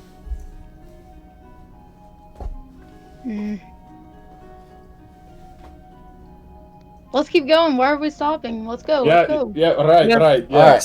Yeah. I'm just imagining the three guards just in the back, just like the three captives just like sitting there like, oh, okay. Fucking stooges. Pretty much. So, you guys make the rest of the journey back into Stonecall. What are you going to do with your prisoners? How are you going to go about this? Well, we are going to Songbird. That's what I'm the cart driver. That's where I'm going. So you're going to take the wagon directly into Stonecall with 3 prisoners in the back of the wagon, straight into the castle walls. Is that your plan? Lavender holds up puts her arm out to try to stop. Okay. Yeah. She just slows down. We're not stopping, but we are slowing down. That is the stupidest idea. If you are planning to take those 3 right into the castle, I understand you want to bring it to Lady Songbird. I'm not against that. I don't really care at this point. But we need to be smart about this, and that is not smart. How do you propose we get them there? Or how do we... are you saying we bring Songbird, or have Lady Songbird come get them, or what? Why don't we take them to our house? Remember when we talked about making those fake bodies? Made out of mud and all that. Can we just knock them out? Lavender just kind of just goes, she's kind of like face palming now. She's like, first of all, if anybody sees the bodies, they're going to be suspicious enough. They're going to want to get the stuff from the bodies in case there's some valuable data. And if they find they're alive, they'll want to kill them. Cart? Is it not an enclosed cart? It's an enclosed cart, but if you try to go through the walls, people are going to want to inspect the insides of it. mean, I we just thought, put but we some had rags orders. over their heads. Yes, No one you will have know who they are. orders from a faction that is not the official Stonecall government. That is also true. That is true. Okay, guys, hear me out. Hear me out. Hmm. I sneak Darvis in on myself. I take him to Lady Songbird. Did we switch Darvis's clothes with someone? Darvis Yeah. is too fat, I think. Our main split into priority is three. Darvis, so I think you guys go in, let them inspect the cart or whatever. Let them do that. I sneak Darvis in, and that way he won't die. Lavender Okay. turns to the dude that she knocked out originally and goes, "You, as it turns out, you're going to throw away your life for your duty, and your duty was to protect Jarvis. How would you like to do that again?" What, protect Darvis? Well, yeah, you're going to throw your life away for him, so I suppose you're kind of loyal, even if it's just paying you. Well, at this point, I'm not getting paid, but, whatever. Well, I don't really see a reason why we don't just let you go. The people that were after Jarvis would be after you too, so it's not like you're going to go to get them. And if you were with them, you'd kill them anyway. I say it's either your best bet to go running now to the city and lay low, or to follow Jarvis in the hope that whoever's protecting him will protect you too. Hang on, can we not just, like, camp outside for a few hours until nightfall? You said something about a second house. Look, No matter what, though. if I was you guys, I'll just say this now. If you guys have a hideout or something, if you want to transfer us over to people, the best place to do it is at your hideout. I don't like. Oh, I was under the impression that was inside the walls. No, the hideout's outside. No, it's- outside the castle walls. Yeah. Oh, is it? Oh. At Yeah, a I private told him estate that too. in the mountain, in the countryside. Oh. That's. Well, we're dumb. We just thought it was like within the walls of the kingdom. Okay. Oh, Were yes, you so it's guys got not that. paying attention? In the picture, it specifically shows they're outside the walls. That was a few seconds ago. Yeah. I quit I guess I'm the only one taking Lavender's just going to go. Yeah, we should guess. I suppose you're right. We'll just head back to this state. As for you, would you rather be taken prisoner or just left to run? I suppose you'd like your freedom, but you won't be safe. How about this? Let's take everyone to the hideout. We'll have Gloom be sneaky and go tell Lady Songbird we have them and we're taking them to the hideout because we don't feel we can safely get them through the wall. You know, that's a good plan, Corthina. I can think sometimes. I have two I'm not all ideas. brawn. I could cast silent image in a 15-foot cube, so I could kind of like make it appear like there's like a box or something instead of like 3 people. They're going to want to check the box. I say they're we gonna call it wanna Cortina. Second idea is if Gloom is going out, I could cast invisibility on her, so she's really not noticeable. Well, she can go in and out. It's not that big of a deal. She just would be undetectable. Because she's just sneaky as is. I'm totally fine with Gloom just going, and then we just go back to the hideout and we sit here and wait for them to come get them. I'm down with that. I think that's a plan, and I don't think I need to be invisible, because if I just talk to Lady Songbird out of nowhere, they might try and kill me. Yeah, spook them. Don't do that. Just walk up to her door, knock, and be like, "Hey." Okay, let's do that. All right, so that's the plan. Okay, so the 4 of you go to Lord Westerian's estate, Mm-hmm. and then Gloom, you go into the castle walls, and then you go into the and you go to Lady Songbird's estate, and you knock on the door. The guy answers the door and says, "Ah, greetings, young little one. What brings you by today?" I need to speak with Lady Songbird. Of course. Follow me. And he takes you back to Lady Songbird's office. And actually, he takes you to the dining room, and she's actually having a nice, wonderful late lunch at the moment. Lunch? Late lunch. Okay. Dinner, if you would. Yeah, I'm down with that. It says, Gloom, what can I help you with? We got the package. Oh, you have the package. Mm-hmm. Oh, excellent. And where is the package at current? That's as of right now. It's at Lord Wisterian's place. Ah, I shall be by there within the hour. You have my thanks. Yeah. No problem. Nice. All right. And now that you guys are back at Stonecall, you know that you're at Stonecall now, so you feel like it's an appropriate time to open the letter that Shu left. Right. I Yeah, I was gonna say, once we get to the manor, Greed will Yep. get off his horse and probably walk inside and kind of gather everyone around if they all want to read it. Alright. Okay, what are we doing with start- all the prisoner guys, though? Bring them well- inside, keep an eye on them. Yeah, well, you talked with Lord Wisterian. Lord Wisterian directs you to put him into his own little personal dungeon that he has on his estate. Oh, nice. Because Alright. I just assume nobles have personal dungeons on their estate. Oh, of course, I mean- obviously. Obviously. Who doesn't? Yeah, I want a dungeon. Anyway, keep going. I think we know why you want a dungeon there, Corthina. No, hey. Whoa. Yo. Moving on. What's the letter Questionable say? reading material Yeah. aside. Excuse me. I need new books. Oh, okay. Oh, you need I'll to come take up a with trip some to the titles for library. you. And Oh my this gosh. letter, we'll start with the letter, I think. Yeah, please, thank you. So it's a book. It's like a leather cover book, and when you open it, just to summarize, it's a whole bunch of short stories of his adventures through his naive and over-exaggerating mind, and you know, every small thing is huge in his mind. And on the last page, it says, separate from everything else, it says, "I'm sorry to disappoint all of you, but I can't do this anymore. It's all become far too much for my head, and after killing people in cold blood and dying myself, I realized it's too much for me. Thank you for the adventures and for all the love."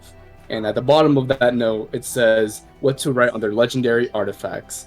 And it says Creed, not gonna try his fucking middle and last name, the Dragon Hunter, Gloom the Stalwart Assassin, Char, not doing that last name either, the Moon's Chosen, Lavender the Protector, Cortina, Jax, the Pure Knight, and finally is Shu the Hero, but he never made that weapon. Oh. Man, What's happened to him? he got them. That's what happened, he got them. Am I back by this point? Like, did I hear the letter?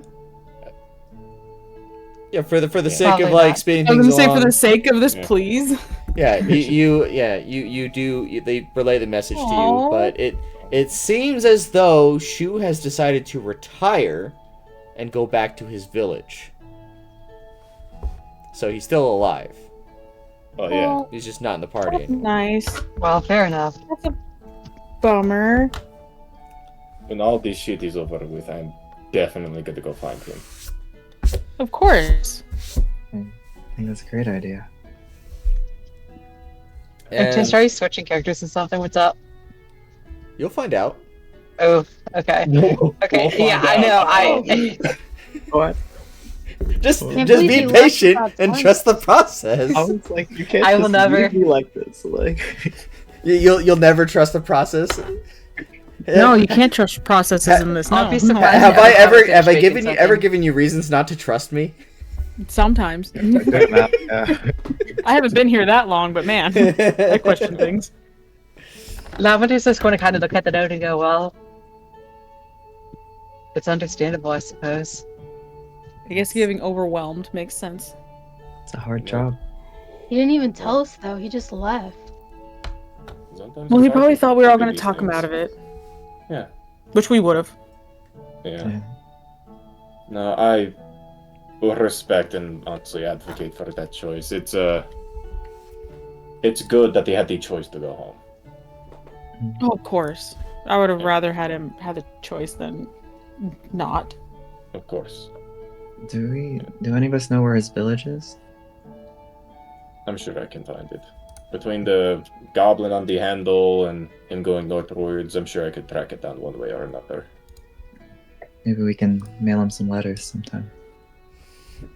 Oh yeah, I like writing. Of course. Oh, and I'll draw out some cute little pictures for him too. All right. And Oh, Lady as this Songbird is- said she'd be here soon. Yep. Thank you, Gloom. And a bit of time passes, and you are at your hideout and in your safe house, and you hear a knock at the door.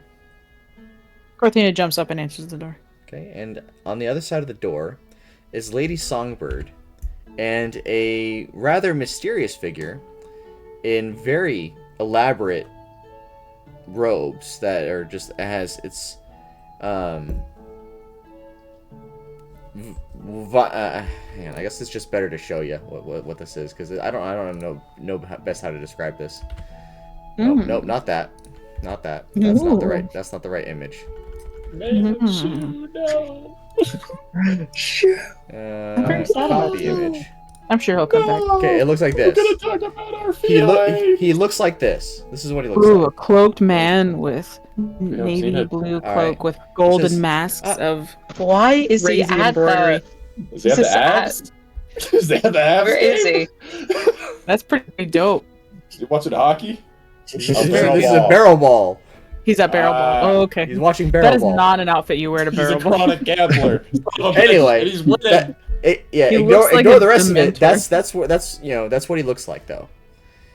Or So what's the a Death Eater? That's what he looks like. all right, and Lady Songbird says, "Adventurers, I have made the arrangements with Lord Westerian, and I came to give you your reward.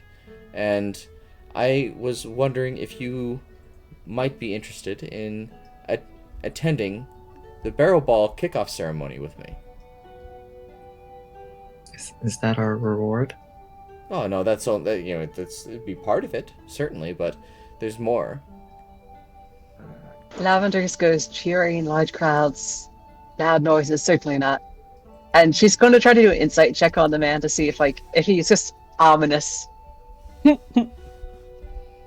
Just a breaks the chill mood. silence and looks at Lavender and says, "Oh no, you cannot miss out on this. This is an opportunity of a lifetime to attend the Oh, What? The Barrelball My Bowl. team isn't there. We just can't do that." I just rolled a 4. I don't know what I'd get from that. Nutty. I mean, you can tell he's not. He's not evil or whatever. Has no false intentions.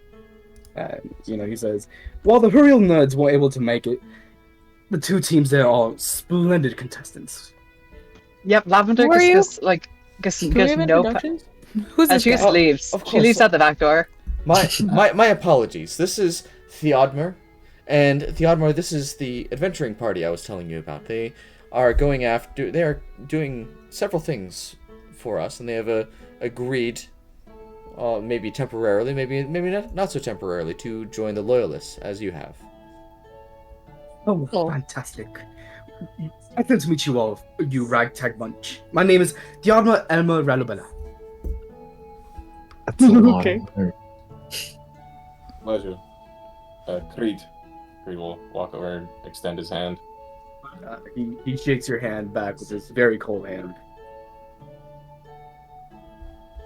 That is rigid. Wow. Are you what is the word? Cyromancer, by chance? Oh, no. I specialize in the practice of life and death. Some people call it necromancy, but that has a bad taste to one's mouth. Oh! Cortina narrows her eyes even more. What the hell?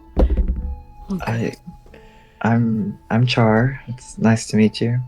Char is just staying at like the couch or wherever and just lightly waves.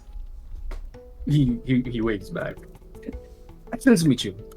Char, Creed, Cortina, and I haven't caught the rest of you's names. The one that left was Lavender. Yeah. My name's Gloom. Excellent to meet you, Miss Gloom, and I'm sure I'll meet Lavender another time, I suppose. You can just see 2 dogs peeking around the corner of the house with Lavender above them, the spy things peeking around corners. He looks at the dogs a little, like, well, you can't tell he's worried, but he sort of stares at them for a bit before turning back towards y'all. Alright. So the people, we have them in the dungeon downstairs. Yes, Yeah, I have made the arrangements with Lord Westerian. You no longer have any need to worry about Darvis. I imagine he's given you some information that we will be able to extract on our own. Is there any particular? I suppose was there any complications with your trip? A few. There was assassins. Yeah, there was assassins that came. They were trying to kill him. I imagine that was the case. I don't imagine that the Shadow Garushan would have taken kindly to us trying to steal their operative.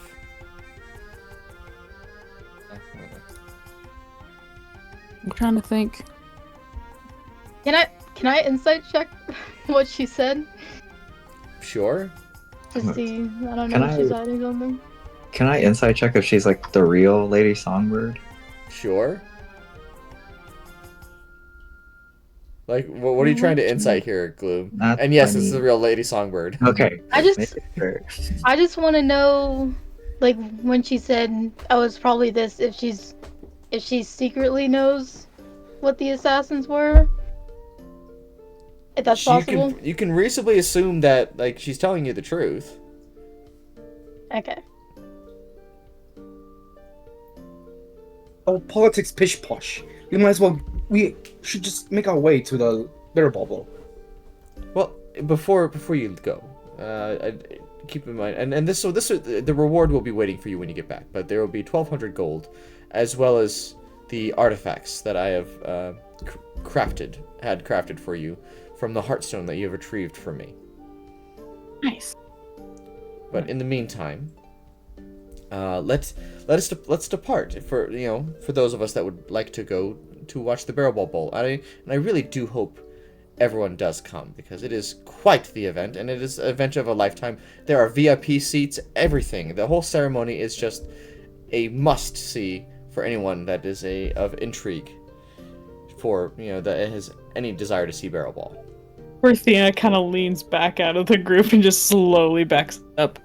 I know what you're doing. you guys have Lavender's just fun. going to send her dog to try to bring Corthina back. She's like trying to help Corthina out.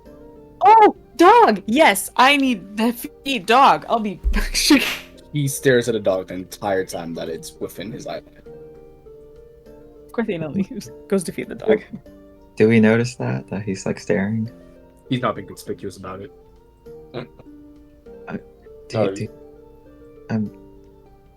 Are we going, Creed? Creed's gonna like look over at Gloom, see how she's feeling about it. I'm going. No, of course Gloom is going. It's a freaking crowd of people. Yeah, Gloom will just disappear somewhere, pick some I'm pockets. back with a pocket full of shit. Yeah. Do we know what time of day it is? Like what time we got back? It's late afternoon. It's late afternoon. The whole trip will probably take about a day. The Barrelball Bowl is the next day, but you got to get going. Guys, I really think we should go. I mean, someone should definitely go with you. You guys go have fun. You must all come, please. It is, like I said, it's the event of a lifetime, and if it, I will sweeten the deal. I will sweeten the deal. She just waves and pushes them out the door.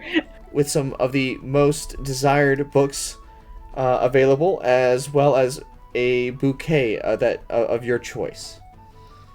DM, I know what you're trying to do, but I cannot. This is not Corthina's cup of tea. Like this Lavender would never. She wouldn't do. I am interested in. She would sit and train all day rather than watch people play Barrelball. Berthina, if you don't go, I'm going to do something, and you're not going to like it. What? You're gonna do something? No. You're threatening me? We don't like need to the spirit, Shorty? What the hell? we don't need to do this. Lavender sighs to herself and goes, "If you're so forceful, I'll travel with you, but I'm not going anywhere near the stadium." We could just I suppose that might be a little difficult, but you'll find out why. Lavender's like, nope. She just stands, moves back with you, and it kind of like grabs her arm and goes, "This is too ominous for me. I do not like this." I promise it'll be a great time. If you wish to stay on the boat, you can stay on the boat. We can stay on the boat. Do you want to stay on the boat? I don't mind staying on the boat. Even though I don't really like boats. Offer your dogs to boners. Drunk sober. Is there like... I wonder if there's... Is there Lavender like a kind of like tower? sighs to herself. Well, it's for adventure. If it's for adventure and power, I guess I'll do it. Okay. Karina drags her feet. I guess I'll go.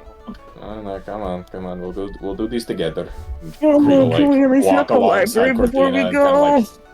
kinda, Lavender just like wraps herself completely in her cloak, like she's already dreading it, and she's just brooding. Alright. Cortina's sulking. And you can see that there is a very elaborate carriage that seems to be able to hold multiple, like a lot of people. And Lady Songbird gets in the carriage and invites you all to come in and sit with her. I'm sitting next to Lady Songbird. Oh, this is so goddamn. Theodmer sits on the other side of Lady Songbird with a skeletal owl that just landed on his shoulder. You know, I really don't know how to feel about that as Creed, like, has Lyra, like, on his, like, falconing glove, like, the living bird. Just, like... That's adorable, though. I really don't know how to feel about this. Oh, no, do not worry, he's not aggressive. Lavender Cortina like gets in, and it kind of creaks as she brings in her two dogs and the mimic on her back. She's just like, "Ooh, new birdie, cute little birdie. Can I pet?" Oh, yes, of course. Lavender just aggressively starts petting it and just sits down across from them. There's like clacking of bones when you do. Yep. And Lavender just sits down, like one of the dogs tries to get her attention because she's being petting someone else, so she switches to the dogs now. And that's all she's going to do from then on. He reaches into his robe and pulls out a like short bone and passes it to one of the dogs and says, "Here you go, doggy." Oh, impressive. So as the carriage begins to move, Lady Songbird says, "So how much do you all of you know about the history of Barrelball?" Not much. I was more on the religious text side of things, not so much the sports. Cortina pulls out a magazine of the Barrelball and then slowly holds it up to her face as she hides in the corner. It just says Barrelball Weekly on the cover. Pretty much. That's what she's hiding. She's sitting there in the corner. I didn't know you were so well versed, guy. What do you I'm read? learning really There's quick. stats? I'm just stats in learning. I there? know nothing. This was under the seat. Don't worry about me. Just ignore me over here. So, and then as the carriage is going, she begins to explain some of the history of Barrelball, that it's been around for about 1,000 years. It's been around for a long, long time. She explains the various rules and which teams there are. All of this information is in the Barrelball section of the server here, so I'm not going to wax too poetic. But she finally says, well, the Barrelball Bowl is there's two of them. There's the final championships, and then there's the Barrelball Bowl that kicks off the start of the new season. And if the new season, it is a exhibition match between the reigning champion of the prior year as well as the runner-up. So it is a rematch of sorts. So who knows? It could be that it could be a vindication match for the runner-up, or it could be a confirmation that the victory was well deserved.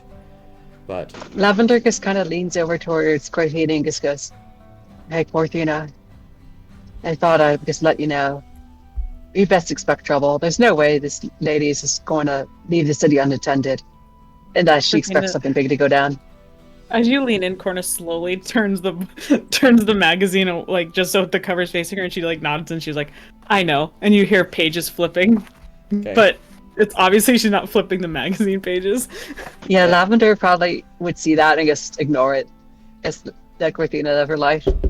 And Lady Songbird continues, like, and the two teams that are going to be playing for the exhibition match this year is we have the Bloodhaven Shortcakes and we have the Cressel Cogs going to be doing their rematch. Bloodhaven Shortcakes, of course, were the reigning champions from the prior year, and the Cressel Cogs, I feel, have mounted a very good defensive strategy this time around to secure the win for their rematch, if you will. But it should be a very exciting event. And, idle conversation carries on, and as you get closer towards the Lake of Broken Stone, you see that there are these massive docks. And as the carriage pulls up to the docks, you all climb out and look over to the vast lake, and it is massive. It is this gigantic, sprawling lake. So, where's the stadium? We have yet to get there. You see, we'll have to travel overnight by boat in order to get there. It is in the middle of the lake. And you see that there's a very large ship waiting at these docks, and it's got very billowy sails and everything, and something begins to happen in the sky, and you see this flash of light occur in the sky, and you see this person starting to fall down from the sky, and they're screaming their head off as they're falling. And before they hit the water, this giant serpent comes up out of the water, snatches him out of the air, and drags him down into the water, presumably to his death. Lavender just moves back. There goes the cage. Is that Mage, normal? whatever. No. That's a Cortina just stares at I don't believe that is normal. I've heard of people appearing in this world before. Maybe that was a rather unfortunate one. I don't know. Normal? Just watch the man die. Theodmer starts praying. Look, okay. It almost reminds me of a book titled "That Time I Got Reincarnated as a Spider." Hey guys, deep dark secret time. I gotta reveal it. I can't swim. At all. Can't swim? That's it. Oh, I'll just stay by you then. Oh, I'm sure we can all swim together. I don't have buoyancy. My body This dragon can't swim. I have fear of water. I almost drowned as a child. We're not doing that. That's fine. We'll in any case, let us get on board the boat. Yeah. We're doing it anyway. Okay. Theodmer goes up towards Cortina and says, "Don't worry, me too. My body isn't buoyant enough to stay afloat." Oh god. I don't know if that makes me feel better or worse. Listen, if you get scared, just grab onto someone. I'll be around, okay? Grab onto someone that can swim. Yeah, I'm a good swimmer. Cortina just starts putting her armor in her bag. Lavender just pats Cortina and goes, "I'm protecting my doggoys first, but you'll come third." And then the mimic kind of snaps and she goes, "Go forth." Okay. I'll get in the mimic and then you can help save me with the mimic. While all this is going on, can I make a perception check to see if Lady Songbird has anything on her, if she has luggage she's taken with her? I knew it. Sure. Okay. Come on. Let's go perception. Where's my perception? Ooh, +3. Okay. She doesn't seem to be carrying a lot of stuff with her. It's just it seems to be normal amounts of luggage. It looks to be like a overnight sort of trip kind of luggage. Mm-hmm. Nothing And is too she crazy keeping elaborate. On her? Someone There might be a singular chest that is being carried by the butlers she's brought with her. Okay. Like I said, nothing too crazy. But she doesn't have anything. She doesn't have a bag on her or something. No, she's not carrying a bag Okay. currently. So, and Is just a klepto, isn't she? And as you get onto the boat, you notice that there are dozens of high society individuals on this boat. And all of you kind of stand out like a sore thumb, but it also looks like you're just some sort of an armed escort for Lady Songbird. You do look around, you see various other adventurers with various other nobles on the boat.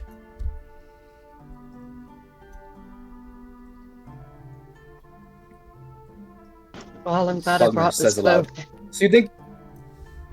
So you think we can, I don't know if this is inappropriate for our group, but do you think we could rob them? Which? Pardon? No! Absolutely not! She looks at Gloom, and looks back at the No, you must understand. You must understand. They're rich people. They most likely robbed a poor person. No! No, we don't rob. No. We kill first, then rob, but I don't feel like killing them. That's not preferred either. No. Oh, Just don't do it. I like the flower one more than And you. Lady Songbird chimes in, I believe it's called grave robbing at that point, which, you know. Yes, but still no. Yes. I used Creed, to help me fancy out. grave robbing. They get thrown out alive. A lesser crime. I'm sorry, what do you want me to say, Cortina? I'm on your No, side, just help me. obviously, but, like... Now we have another one we have to watch. Lady Songbird says, Corthina, you know I jest. You know, please stay out of trouble. Do not attempt to rob these people. And Theodmer, I imagine what you said was in good tasteful humor, but you know, do play nice. Understood, I suppose. Right? And the boat begins to sail off into the waters, and I need all of you to roll a Constitution saving throw. Corthina, I need you to do yours at disadvantage. Nice. Constitution Okay. saving throw. Do I That's a get six, advantage baby. because I'm a Oh, frog? damn. I got a nat one. Oh, I'm no. not- I don't think I can get any lower than None of that. us have sea legs. None of us have sea legs. I got a 5. I'm hurling over the edge, guys. Do I get advantage because I'm a frog? No. Fresh Or water. on water? Or no? No. So Char, you get seasick. Corthina, you get seasick. Creed, you get seasick. Lavender, you're Heck fine. yeah, you do. What? How? Alright, alright. I don't know how, but alright. The DC was 8. Oh! Damn. So because of my race, am I okay? Yes, you're fine. And Gloom, you're also fine. So, Creed, Lavender, and Char are all nauseous. Char is especially violently nauseous. I don't. Corthina's just dying over the edge. I just. You guys go on I without wanna me. A go little bit back. of mal de mer, perhaps. She's just slowly reaching out towards the land. I want to go back. This isn't even. I was trying to comfort her. fun. I'm not even drunk. What the fuck is this? This is Okay, horrible, guys. And Cortina, let's just sit in the corner here. I'm not. No, I don't know, man. Oh god. Oh, God. Violently throwing up still. Yeah. Would you like me to put you at ease, perhaps? I guess I'm doing one better than Char. I just want to go home now. I apologize for how you're feeling, but if any of you would like me to put you at ease, I should be able to help. Anything will help, dude. Please, Anything. Please Yeah, me. please. Please me. So he's going to just cast. So this is a flavored version of sleep. Please put me down. And you know it's a wisdom saving throw if you want to fight it, but assuming y'all are okay with it. Char's taking it. No. I'm keeping my eyes. Char doesn't care. Char. Okay. No, I'm fine. Creed's Wait, gonna are you try putting us fight to it. sleep? Yes. Oh, I Creed don't want to go is to gonna try sleep. Yeah, Creed is gonna try to fight it. Char is 100% asleep. okay. Oh, Alright. Corthina's fighting it. Wisdom Corthina- save. 20, fuck you. It's a DC 15. I've had tougher drinks than your spells. It's a wisdom save, my bad. So Corthina just barely makes it. Yeah, barely. He was like all groggy, like. It just Alright. keeps just rolling her eyes back, hanging her head off the off the edge of the boat. Chin up. And- Here, just like splash some water on her face. Just hey, stay with me. Splash water. That's great. And as Or, as all of this is going on, you see people walking around with various plates of food, handing them out to people, and offering drinks of the mildly alcoholic variety. And Oh no, sorry. Creed, I don't do you that. dare. No, God, no. You think I'm gonna pay for a drink? No, I have my own right here. He's gonna reach for his flask. and the guy goes, "Oh no, this is free. Free. Complimentary to the ship. Complimentary to those that were invited.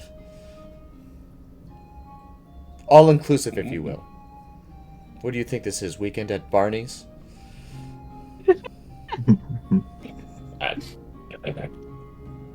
Creed's gonna like. Hang on, you know what? I'm gonna roll a wisdom check. Let's see if he does get drunk or not. Oh no, he's actually smart this time, son of a bitch. You know what? I'll pass. Thank you, though. Working on my sobriety. Of course, and I can bring by some non-alcoholic beverages, should you wish. Oh, don't insult me like that. Corthina holds her finger up. One, please. For me. She looks at Char, though. Really? Sobriety? What? and they come by with with various fruits and some non-alcoholic beverages and distribute them. And Corthina takes a drink.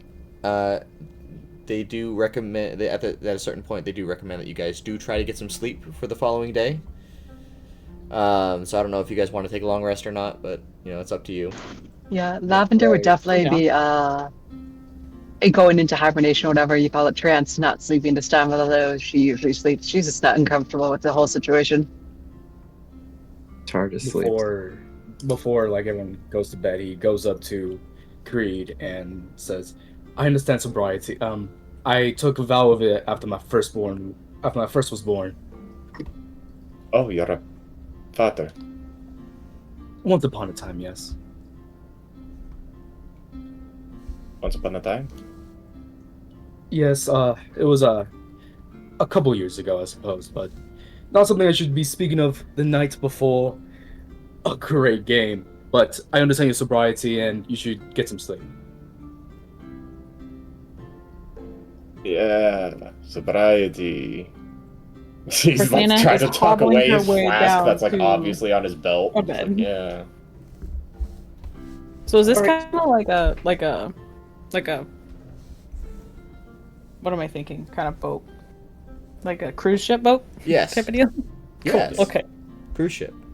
We'll call it that. Corthina's like wobbling her way across the deck to find a room. And it's just a whole bunch of hammocks. So that way they tend to stay up and down. I don't know if this would be like when everyone's going to sleep or earlier, but I just want to know where that chest went. Like I'm not gonna take it. I just want to know where it went. Probably to a private room. I'm not gonna steal anything. I just want to know where it went because it's interesting. And would I know? And I know which room it went to. Probably not. Could I sneakily follow to see which room it went to? You want to follow Lady Songbird to her room. If she has the chest, that's where I want. I'm not going in. I just want to see which room it goes into. So if I have to roll stealth, It was then I likely will. loaded in a different area, and then it was transported to her room at a different time when you were still above deck. Okay. So- AKA, you're not getting it. And even if you did find the exact room, you wouldn't find anything of value, because this is not one of those episodes. So, the very following morning, you begin to hear horns, and waking up and going to the deck above, you see that there are multiple ships converging on the same location. And as you take a look out across the water, you see that there is a seemingly rather unassuming platform in the middle of this lake. Oh man. Yep, I'm not going there.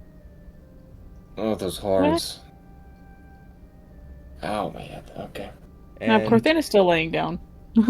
Is it morning already? Yep. Probably And sounds like it. And as you look out, you see that there are small little skippy boats, like from each of these big ships coming from different locations, moving towards the center of the lake. And you see 4 people step off onto this platform, and they each seem to extend a hand holding some sort of stone, and suddenly, as if just out of the nowhere, stones begin to emerge from the bottom of the lake and around where the center of this platform is, slowly constructing and building this massive and gorgeous coliseum. All made out of stone. It looks to be stone from Stonecall with the craftsmanship of Lockhorn, and it's got docks, platforms, it's got stands, and just everything is just slowly constructing and building. And as the docks form, your ship, ties itself to the dock and puts down the loading ramp as an opportunity for you guys to now get off. Fascinating. That was kind of amazing. Yeah. Are you okay? This is where we part ways. Lavender just goes back to the hammock and goes up to Cortina. You staying here too? Sorry, what? Oh, I resist. You're staying here too, I suppose. Okay. Good talk. Lavender just goes to bed for real this time. Theodmer already walked off the bow and walking towards the arena. Are you heading down, Creed?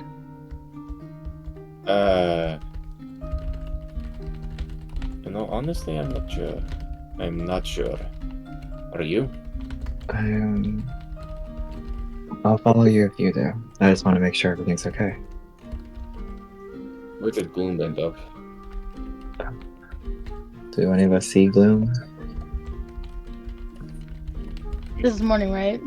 Yeah. Mm-hmm. Yeah, so I'm probably looking at the water. Hey, Gloom. You thinking about Yeah. heading out there, or are you staying on the big ship? I'm going out there. Alright, yeah, I'll go out there too then. I'll follow. Alright. Lavender, Cortina, you two stay safe, okay? Good over. You can see that Cortina is currently reading a book of some sort, a newer book. Newer book? Oh, I don't remember getting a newer book. No, Hold on. the one that Lady Songbird promised to you. Oh yeah! Got it. Nice. Can we see the cover of it or anything? You could certainly make a perception check to see if she's hiding, if she's trying to hide it or not. I don't know. It's okay, so we're in a hammock, right? You're in a hammock. So it's tucked down, so you could probably see maybe the top part of it, but it's tucked down with a blanket. What would be an appropriate DC, do you think? DC 28, fuck you. No, I was gonna say 14 or something. 14, okay. 14. Perception Can check. I roll? Sure. Okay. Oh, 19 for Char. Damn! She's not very effective at hiding this book. Apparently not. It's just the top says the freaking. You guys see the title of the book. The title of the book is The Quills of Asmodeus Write a Romance. Yep. Cool. Gloom, you know what? I rolled higher than you, so I'm gonna put my hand in front of your face so you get disadvantage on your roll. Creed noticed it first and he's covering your eyes. Oh my Creed, what are you doing? Sorry, hand spasm. Anyway, let's get going. Have fun reading your writer's book. Yes. Huh? Yeah.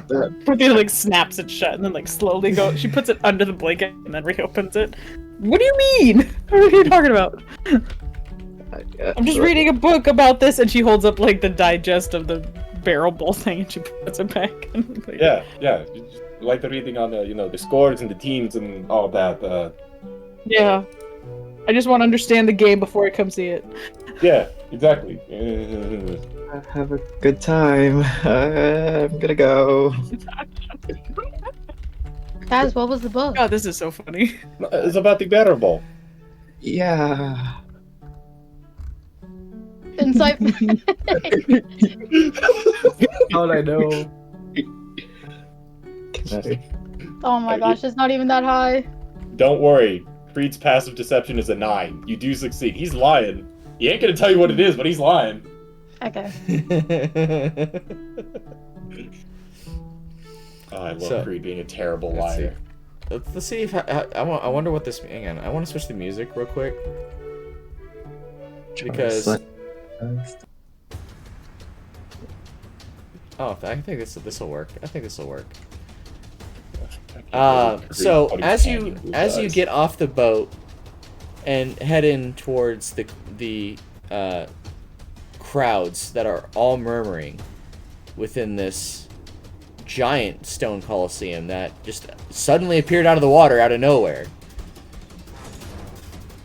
I don't know. I don't know how I feel about this. I like it. I fuck with it. Okay, I'll keep it going then. There's all sorts of sound and music playing. You hear people chanting and cheering as the Barrelball teams make their way down into the center court. Down inside the court, you see that there's these gigantic 5x5x5 wine barrels on either end of the court, and then you see there are 4 smaller kegs within the court, within the lines that are drawn. And as you make your way to the VIP section, everyone's beginning to, sit down in their various spots, and the head referee casts a spell to make himself quite loud.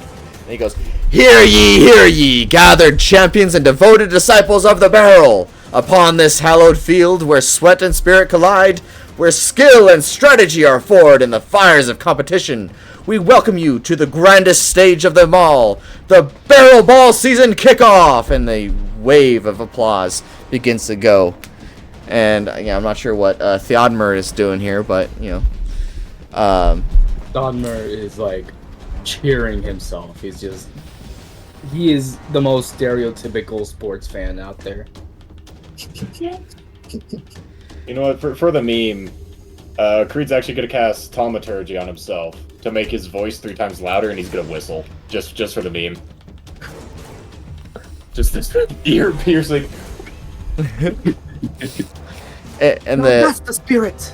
And the head referee continues, for centuries, this sacred contest has stood as a test of mind, body, and soul. To play is an honor, to witness is a privilege, and to violate the code of the barrel is to invoke the wrath of the game itself. Here upon this blessed Colosseum, constructed by the very will of the earth and the devotion of the 4 great nations, let it be known, today glory shall be earned! And another roar of applause goes. Yeah. You know, I didn't think I'd actually be a fan of these, but he's got some nice hype. I like it. It's very exciting. And Lavender and Corthina, you guys can hear this from all the way in the ship. Lavender turns over and uses her dogs as ear protection.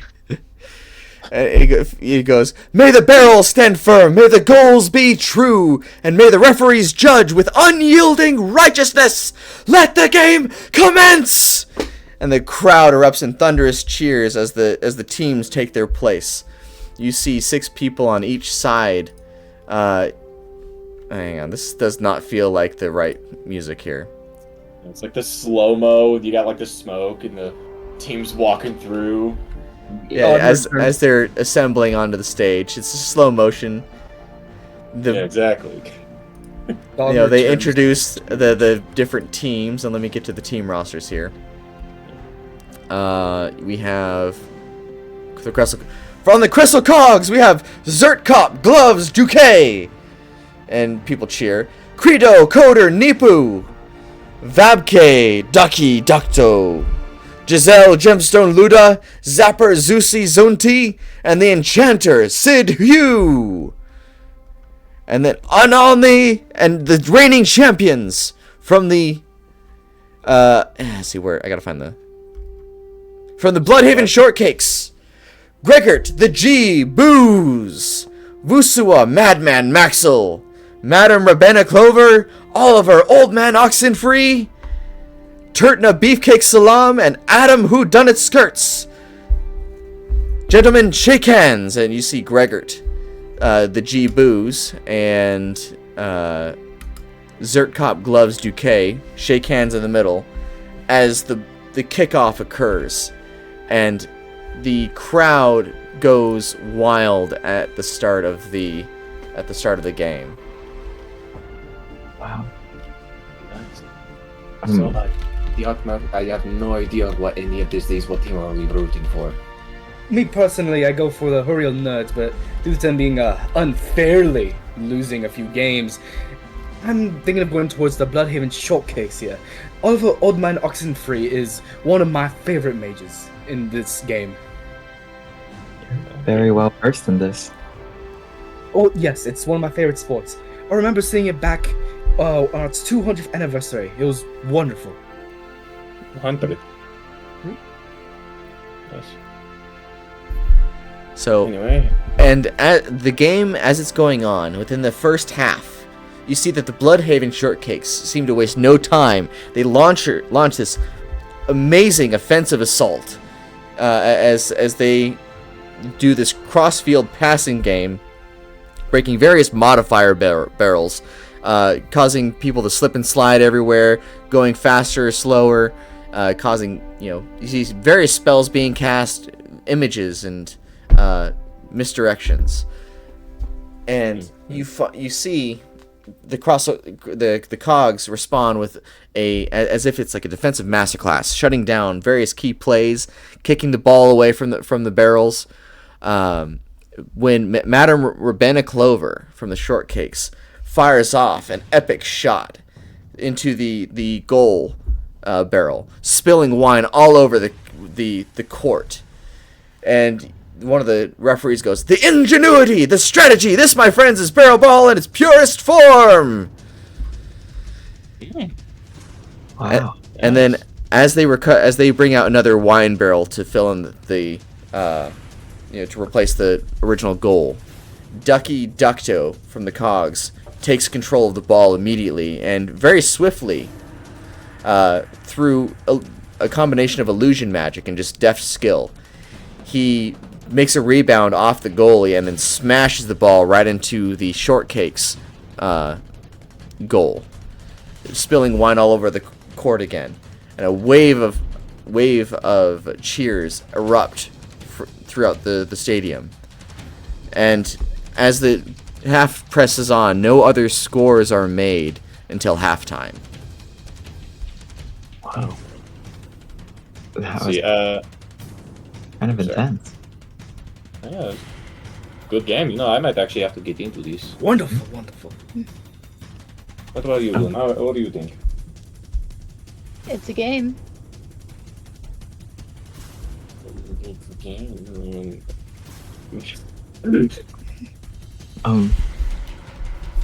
DM, can I look around and see if there's like people like handing anything off or like placing bets or anything? You look. Go ahead and do a perception check for me. Damn, I could actually help with this one to give him advantage. I have an 8. Well, I guess you got advantage. Yeah. Creed's peeking around. That's better. Not natural 20. You do see that there seems to be money changing hands in the shaded areas of the Colosseum. It does not look to be as if such betting is sanctioned. You do see Theodmer have like a piece of gold in his hand, and the gold sword just floats upwards towards the top of the stadium. Oh shit, good betting, man. Hey. They're betting. Yeah, there's some dealings going around in the shadows. Oh, don't worry about that. You're supposed to keep it low about that. How much can you win? Oh, one year did make 200 gold. 200? Yes. Maybe we should bet. I mean, I'm not allowed to lie or steal, but I think betting's okay. What god do you follow? Selune. Oh. Wonderful. I follow Ogma. You just switch over to Ogma, it should be okay. Selune, I think that'd be a little on the line. I'll keep that in mind. Char is going to give Glue 10 gold. Bet on whoever you think is gonna win. 10 more? Sure. 10 more gold. Thank you. Oh, she's calling you. And who are you placing the bet on? Okay, can I don't know if this is a thing. Can I make like an insight to see who might win? Or Are you trying to get bet? Okay, I'm not going to tell you who's going to win. I'm not going to spoil that, but I'm willing to give you the betting odds. the odds of who's gonna win? Like who's everyone? Yeah. So like who's favored to win and who's favored to lose? Yeah. Do I need to roll? Well, so the betting odds are, I imagine you go up and you talk to the shady guy that's taking bets. Mm-hmm. So the odds are 70-30 that it's 70-30 that the cogs are going to win and shortcakes are going to lose. So so if you bet 1 gold on the Bloodhaven shortcakes winning, you'll get 7 back. Yeah, Theodmer has 10 gold on the Bloodhaven shortcakes. Okay. I'm gonna put. Okay. I'm gonna do 30 on the cakes. I'm gonna do 20 on the other one. You can do. Can I bet for both? I guess, yeah. I want 30 on the short, whichever one's like not like has less. Then I want 20 on the other one. Okay. Okay. Actually, I'm not quite sure how this. Hang on. Let me look to see how gambling would work here, because I don't want to lie to you here. So Yeah, I don't know hang how. on. I don't know how it works either. Jeff. So the betting. What about you? Were you just giving your money to Gloom, or are you also betting, Char? I have no more money to bet with. I gave it all. You just gave it all. She asked for more. And I only had 22 gold. I gave her 20. Char! It's fine, I trust her judgment. No. Are you agreed? No. Lord, no. I already have enough vices as it is. I cannot get into gambling. I really can't get into gambling. Then I'd be really broke. Okay. Do you want some gold to play with? No, I said I don't want to get into gambling. All right. So you said you're putting how much gold? Okay, 30 on the cupcakes because I think The shortcakes? Yeah, I get more. I don't know, whatever you said. The one with less. Okay, so And the then the payout rate right now is if you were to let's say if for Theodmer, because he bet 10 gold onto the shortcakes to win, he would get 33 gold back. If he were to bet on the cogs, he would get 14 gold. So it's not as great as it sounds. So are you gonna split up the gold for the betting? Yeah. Okay. 30 for the shortcakes to win. And 20 for the cogs to win.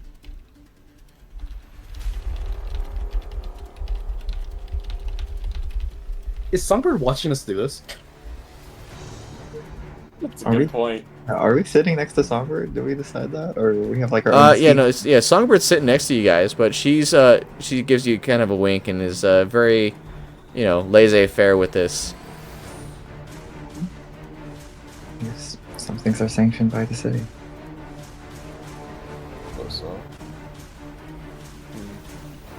Let's see. Is the bedding area? It's probably what 30, 50 feet away. Yeah, something like that. Something like that. And I obviously saw Gloom go up there. Yep. Alright, just because I'm paranoid, I'm going to Hunter's Mark Gloom. In case she starts sneaking off, starts stealing. No, I just know where you are. In case you try to sneak off anywhere. I would never. It doesn't sound like her. Yeah, that's something she'd do. So If I'm done betting, then is there a way somewhere to buy drinks? Oh yeah, there's various random drink vendors going around all over the place selling mildly alcoholic drinks. Can I buy one for everyone who's with us, including Lady Songbird? Sure. Okay.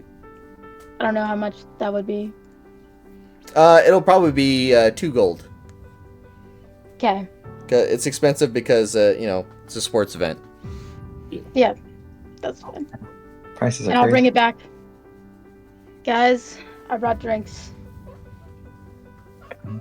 What are Oh, you know my weakness.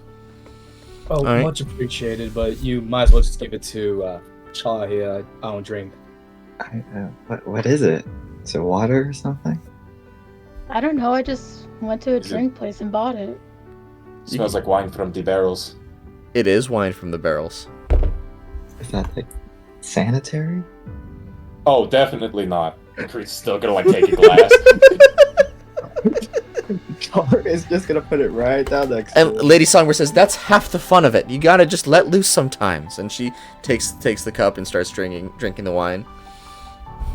Oh, mine has a wood chip in it. Oh, mine has a wood chip. Oh, if you don't want that, I'll take it.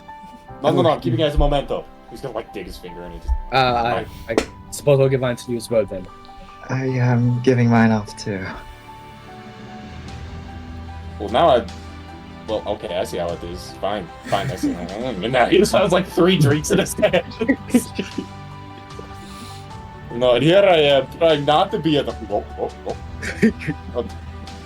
God. And as the second half begins, you notice that the shortcakes attempt to break the stalemate that they were in by targeting the modifier barrels from across the way and breaking multiple modifier barrels.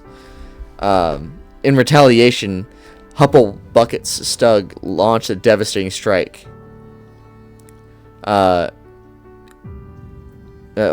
no, I guess he's on the side of the shortcakes. So the Cogs retaliated with a perfectly synchronized, and Toast would know the name of this, but by retconning here, a Twilight Circuit maneuver, allowing the Gloves Duque to make an unthinkable sliding save and kicking the ball off into the air.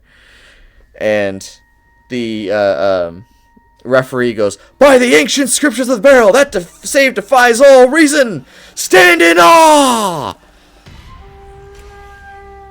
And then disaster struck for the shortcakes as Old Man Oxenfree's spell. As he fires off a spell, it seems that it misfires and accidentally strikes one of his teammates, causing confusion as his teammate slips about within the wine that's on the ground. And the Cogs take a very risky shot. And as Sid Hugh launches the ball into the air, and as Vab Ducky Ducto kicks the ball into the gold barrel, shattering it as wine spills out. With only a couple minutes left, it's a nail biter. Everyone is on the edge of their seats and shouting and cheering. But it comes to the point where it's the final couple of seconds. The Shortcakes makes a single final desperate attempt for a shot, but it is blocked by Zerkop Gloves Duque, who catches it as the final timer rings out. The crowd cheers in an eruption of cheers, or roars within words. I'm trying to be eloquent here. We love words. Words are our favorite.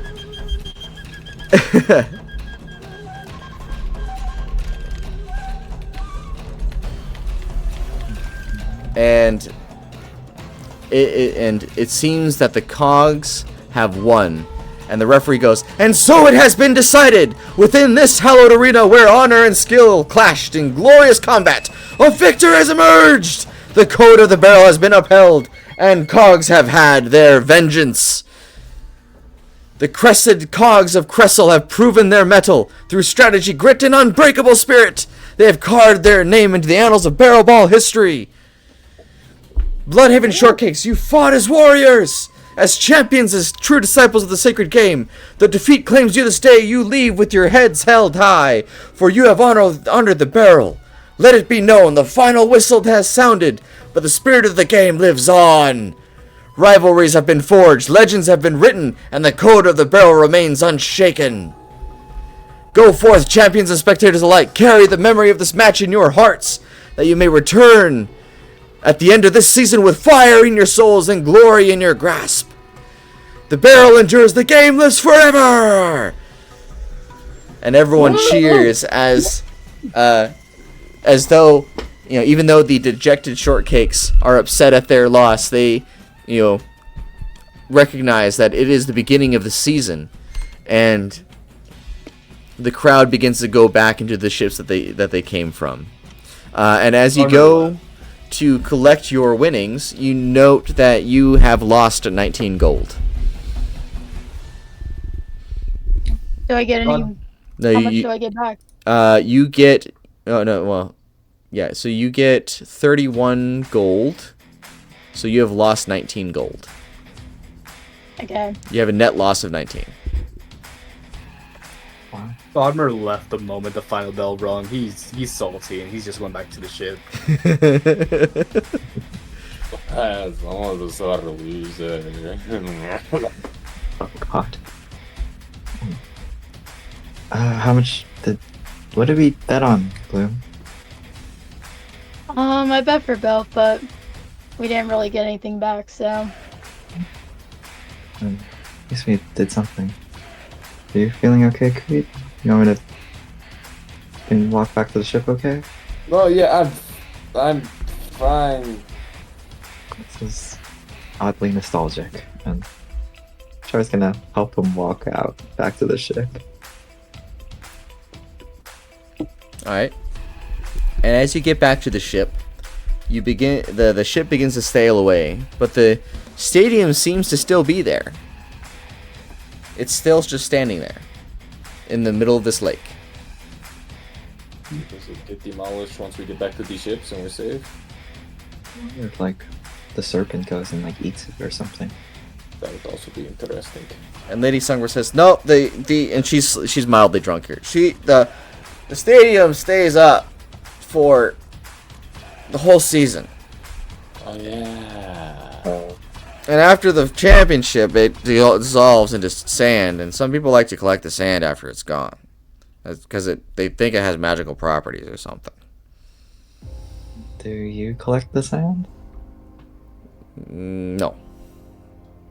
I think it's all silly. I collect the sand, and he shows you a vial of sand. This is from the 250th Barrelball Bowl finale. Isn't that from like 200 years ago? 800, I believe. Oh. That's a long time. How did you live so long? Oh, I've been about. Oh, interesting. Very interesting. Anyway, we should check in with Cortina and Lavender. Mm. Yeah. You just find Lavender just punked out. Just with the dogs. Like, you can see one dog, she's kind of like laying there, just like half exasperated, half happy. Just wagging her tail, like it's stuck in the hammock. Used as a pillow. The other dog is on her lap. The mimic is propped up in the end of the hammock. You can notice the ropes are straining to hold them up. I think she might be okay, maybe. We should probably let her rest a little bit. Yeah. Or Corthina, are you still reading your book about Asmodia? It's about Asmodeus? Half asleep, but like she has like, you could tell she's like falling asleep with her book on her face, and she's like kind of like looks at her and looks up at you guys like, huh? What? Hi! Oh guys, what's up? And she like folds the book shut and puts it behind her. What are you doing? How was your book? Interesting. It's boring. I fell asleep, obviously. A book on Asmodeus, you say? Could I give it a look? Hmm? I was actually about to ask the same thing. Oh yes, we know. Read it together. Can I take a look at your book? No. Oh Maybe yeah, we wait, could- hold on. This one. And she holds out the magazine about the bowl, the barrel ball. No. And he uses a skeletal hand appears in front of him and reaches out towards her book to try to take it. No. And she like buries it underneath herself, and she looks and she's like, nope. That's, it's a gift. No, not a gift. It was a recommendation. Could I do an insight check? Absolutely, you can do an insight check. I just realized I'm not part of the campaign yet, so I'll just use Shushi for now. Sure.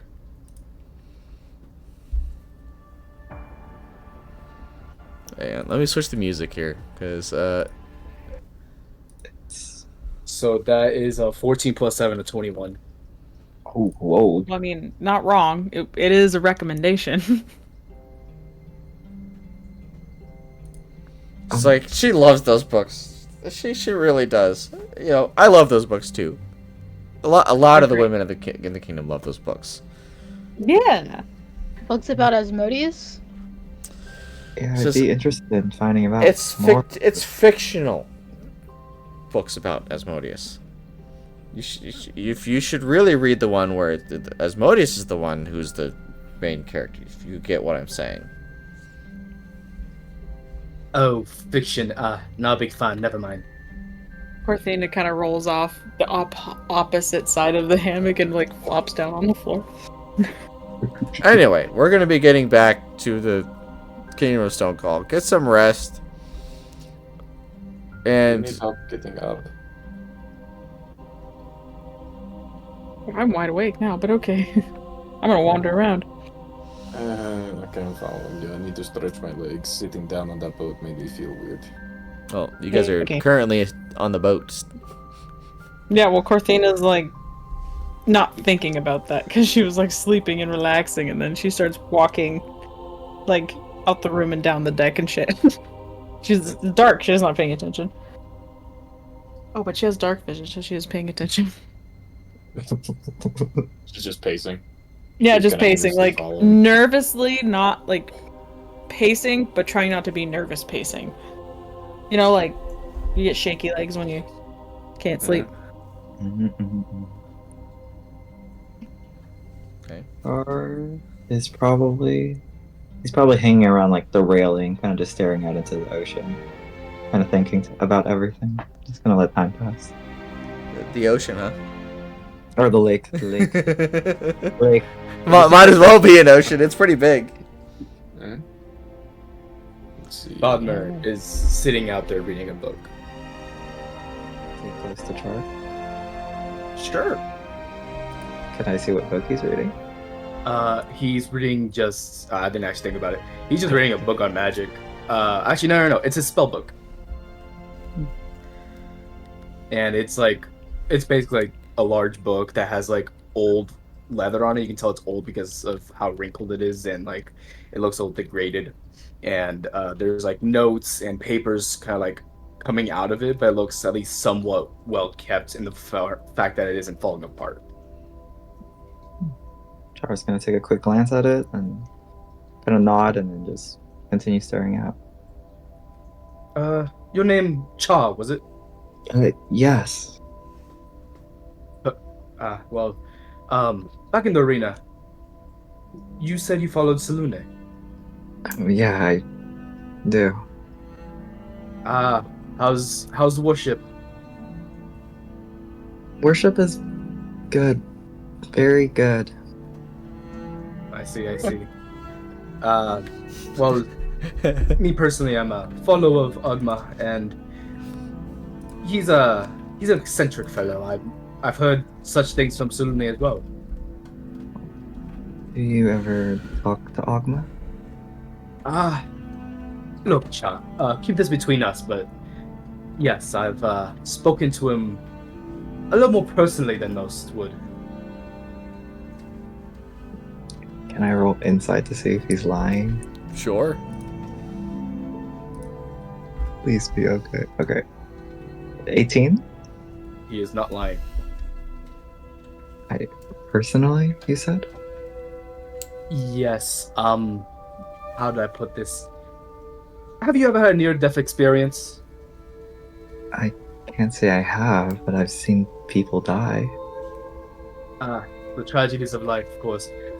No, for me, I've got a little further past a near-death experience, and I talked to Ogma himself. Oh. I was never much of a very firm believer, but in the afterlife, he gave me a chance, at least. Oh. Can you tell me anything about Ogma? Yes, of course. I'd love to talk about Ogma. He's the god of knowledge. He sits over all other gods of knowledge and acts as their leader. He calls himself. He's very eccentric. He enjoys stories and he enjoys spreading knowledge. He gives people second chances when he believes it's appropriate. It's very interesting. I'm sure he gave you a second chance for a reason, right? Yes, I'd like to say so. How about Sulune? What can you tell me about her? I've never been much of a I've never had a reason to pray for her. She's very kind. She wants us to do good in the world and be the light when others see darkness every once in a while. Well, that's a noble path. Have you been able to do such? Yeah. We've been pretty noble. Can I roll an insight check? Sure.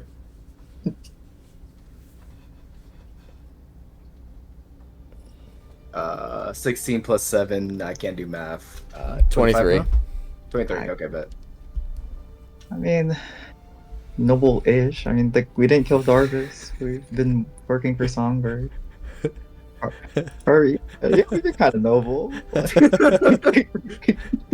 I'll take that as a, you're as at least a half-truth, but he's not going to question it. Mm-hmm. Well, I hope you luck on your journeys. And, I'm a wizard, but I'm always looking to learn more in the world.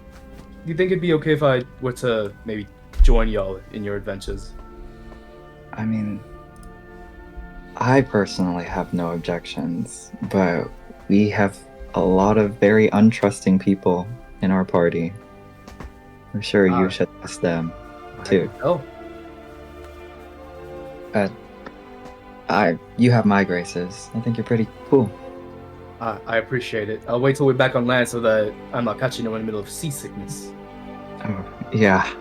And Char is gonna, look at the ocean and kind of, slightly hurl, but, kind of keep it in. You Right, need enough? Yeah, he's yeah. Would you let me knock you out again? Yes, please. And he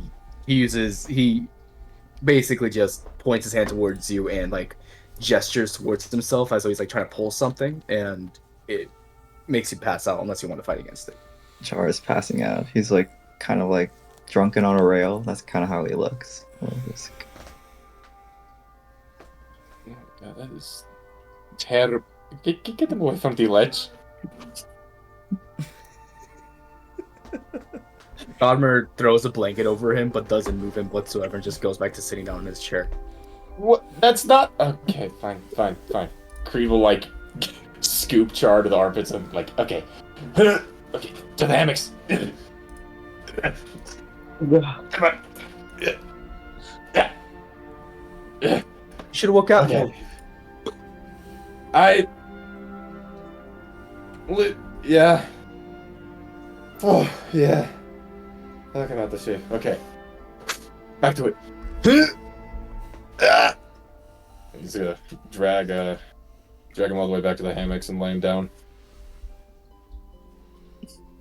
Right. Work out or Char does not notice any of this. He's just out of town. You know, I really do hate that. I'm pretty sure Creed does have the lowest strength in the party. What's your strength? 10. I have lower. Oh well, you're new. You're not part of the party yet, nerd. My bad. Leave.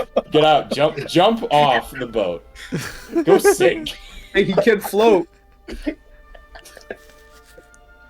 Go sink somewhere. There's one line I want to say, but I can't say it. Can't or won't? I won't. Alright. Fair enough. Alright.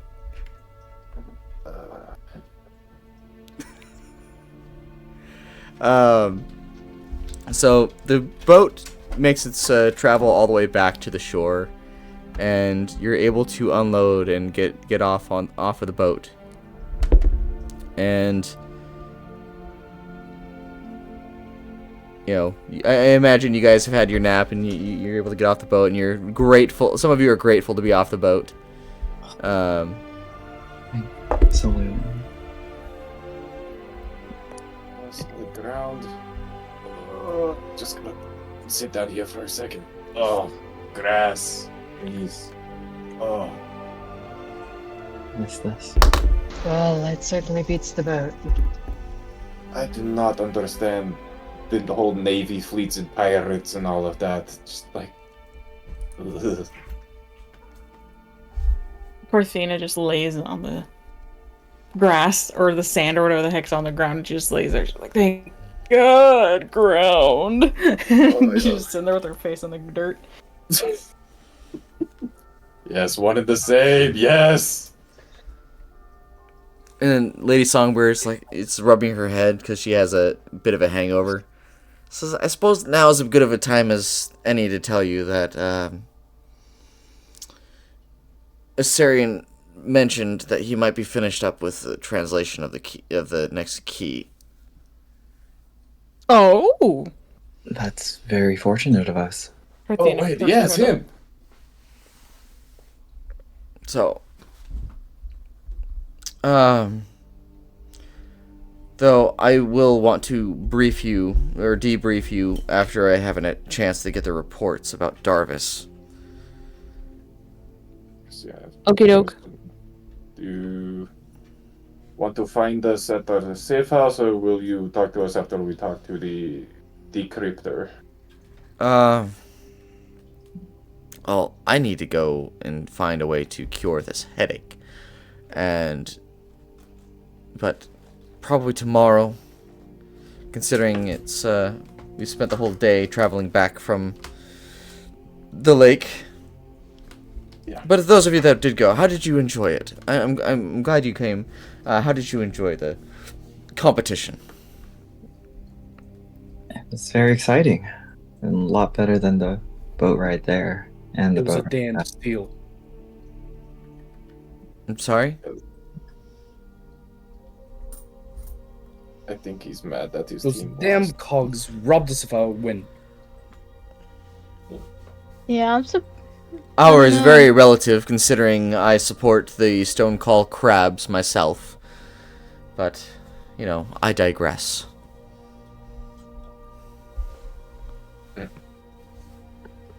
Like not, I surprisingly had fun. I did the boat ride out there was definitely rough, but honestly, the game was good. The game was good. I might need to go out there again sometime. Hopefully, when I actually take my active sobriety. But Yeah, you really need to start that grade. Listen, I'm not gonna lie. I'm not working on it. You know what? You're strong enough. If you see me drinking, can you just like slap it out of my hand. Honestly, I'll begin doing that. If you come to hate me, that's on you. Was it that bad? What? Cortina, I am a horrible alcoholic. You're telling me And I don't something know- that I already know. No, that's what I'm saying. I don't know how to make it better. So yeah, Lavender, if you see me reach for my flask, just slap me or something. Why don't we just take the flask? No, it's mine. Can we just empty the flask? No, I need it for spells. Totally spells. Yes. Quote unquote spells. Yes. Okay. This guy's still here? Look, since I have all of you gathered here, I asked Char myself last night, and I thought I'd ask all of you as well. I'm a seeker of knowledge, and I'd appreciate it if I could join you all on your little adventure here. I'm hoping to gain some more knowledge by going out and about with a good party. Honestly, I just want to say metagaming. If Lavender heard anything about what you said about the Barrelball, about your age, she'd be like, fuck no, but she doesn't know that show. She's just gonna begrudgingly say yes. Or sure, whatever. It's another party member. We lost one, I guess we have another. I suppose it wouldn't hurt. We could definitely use the help. It's only Look. Well, what was honestly- that? Oh no. Look. Honestly, I'll be very transparent with all of you, and I'll be honest, and I'll make sure to keep nothing to myself. I'm not much of a big liar, anyways. Do you have any questions for me? Insight. Already? He said I'm not. The 23 That's a insight. good one. That's a good He's one. not He's much of a saying big he's not a liar. liar, but we don't know that. He's not much of a big liar from what you can tell. Yeah, I was like, God damn, bro. He didn't even get the words out of his mouth. I don't trust this guy. Insight. He didn't even get the words out of his mouth. If you have any questions for me, I'm happy to answer, but not planning on keeping much to myself, at least. I mean, I'm fine with it, but I feel like we don't really know what you can do. Like, can you even do anything? Like, fight? Yes. I'm a magician myself. I've been learning for a few hundred years, and if this small one right here, and he pets his skeletal owl, is any indication, I'm a what you people of current day call a necromancer, though I more so lean towards the magic of life and death. Lavender kind of shrugs her shoulders and just goes, yes, if you would teach me a few spells and such. I'd be ecstatic to. I love teaching. It's one of my favorite things to do. Very well, I'm down. And if he's a threat, I'll just kill him, so. Oh, I should warn you, we're being attacked by assassins and such. Oh, I don't really worry. see why you wish to join us, but to each their own. Well, yeah, we got some pretty crazy things. Oh, don't worry. When it comes to crazy, there's not much more than me. And look, just for the sake of transparency, I'd like to show you all what's underneath my mask. However, I would appreciate it if I am not attacked after doing so. What? That is deeply worrying, okay. I think we're all pretty accepting here. I sure do hope so. And he reaches beneath his hood and goes beneath behind his head, and he clicks something, and he lifts his mask upwards, and so it just holds in his hand and brings it down, and beneath his hood you can see a lack of skin, flesh, eyes, veins. You can only see bone. It is a skull beneath that mask. Lavender immediately restrains the dogs as they try to leap for the bones. They're hungry. That's why I was worried about that. I would like my rib bone back later too, as well. But you gave them a bone. Lavender's kind of exasperated, but she's like, all right. skeleton. I never met a skeleton before. Creed's reaching for his flask. Lavender immediately. You see a Yeah. skeletal hand appear around the flask and pull it away from you. Hey! I heard you wanted us to keep that away from you. Lavender passes over the wine of sobriety, the tankard, or whatever, the thing of sobriety that makes wine not alcoholic.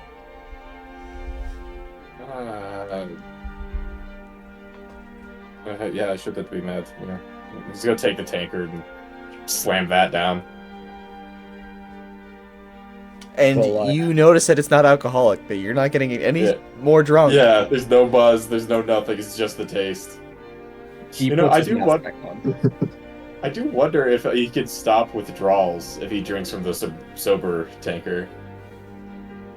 I wonder if that's how that works. It Probably does not. It does not work that way because there's your body wants the alcohol. You do not get the alcohol. Yes, but I I give suppose it would help with the placebo effect. It might have some diminished effect. I give Creed about 12 hours. The first withdrawal. You gotta put like a minuscule amounts of alcohol in it. Just like wean him off. So, with that said, is it still okay I join you? If you teach us how you became a skeleton soon enough, I don't expect it out of you right now. You're still new. I'd be happy to tell, however, it isn't something to tell in the sort of middle of nowhere. Oh yeah, of course. I mean, you're good company, and I know what it's like to be seen at differently. So you're pretty alright. I like to imagine Lavender the entire time has been wearing her humanoid cloak, and for the first time she finally takes it out. Like Ascreed saying that. Yeah. So I'm glad we happy can to all have you in the agree. company. Of course. Dude's gonna get up again and extend his hand once again. Because was the first time were you wearing gloves or anything, or was it? Yes, and he's still wearing gloves. Alright, well, you're still getting a second Covered head handshake. to toe. Yeah, so he gives you a handshake, and it's cold once more, and makes a little more sense why now. Interesting. Never thought we'd be fighting alongside a skeleton. Oh, don't worry, I never thought I'd be a skeleton. So you died and then came back? I have so many questions, and I'm very uneasy by this. Oh, do not worry, I'll answer whatever you need once we're back. Wherever you guys stay, I assume it's that mana from back then. Okay. Yeah. I'm assuming we're all getting in the carriage. Yeah. Yep. I'm guessing that. Yeah. And you guys take the carriage all the way back into Stonecall proper, right in front of Lady Songbird's estate. And as she's getting out, she says, "Do you have any business here in Stonecall, or would you like to take the carriage back to your place?"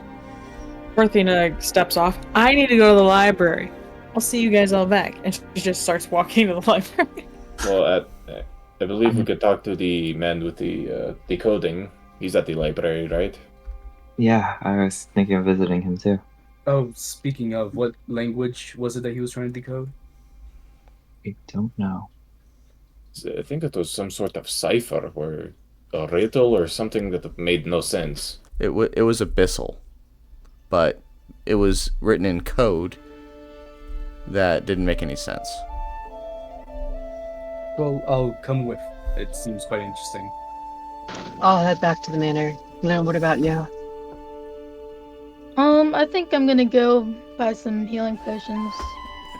Because I don't have any. Would you mind picking me some up too? And Creed's gonna toss her fucking 40 gold. Only 40? What do you mean only 40? They were like 10 gold each. 2 gold Oh. in Stonecall. 2 gold! 2 gold. You can get like 80 of them. Or And no, then we 20 get of them. 1,200 gold from our mission. How are we dividing that up? Lavender's like just thinking to herself, well, if I get back first, I'll get the first pick of the treasure. That's smart. So Lavender, you're going straight back? Yep. Alright, so Lavender's going straight back. Theodmer, Char and Creed are all going to the library to go see Corthina's going to the Assyrian. library. Corthina's going to the library to go, for other reasons. For books. To educate herself. And Gloom is going to get potions. Yes, kind of. Okay. All right. So, Gloom, you go and you can pick up the potions. Is there anything else you want to do? How many do I get? Well, how much are you spending? Because it's 2 per potion. Creed gave 2 you 40 gold? gold, so that's 20 potions. I don't know if can I just buy 10? You're gonna buy 10 potions and pocket the rest of the gold? Maybe. Oh, go ahead, lie to Creed. Go ahead. We're all gonna die.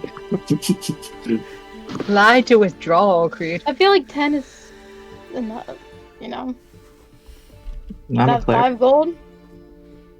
No. So you're gonna keep. So you're doing 10 potions. Mhm. Okay. All right. Then are you just And going? Okay. Keep going. Oh, I just want to go to the Thieves Guild and see if, there's any progress on my message. Oh yeah. All right. So you go to. I will message you that privately. Okay. And then I'll head back to the manor. Okay.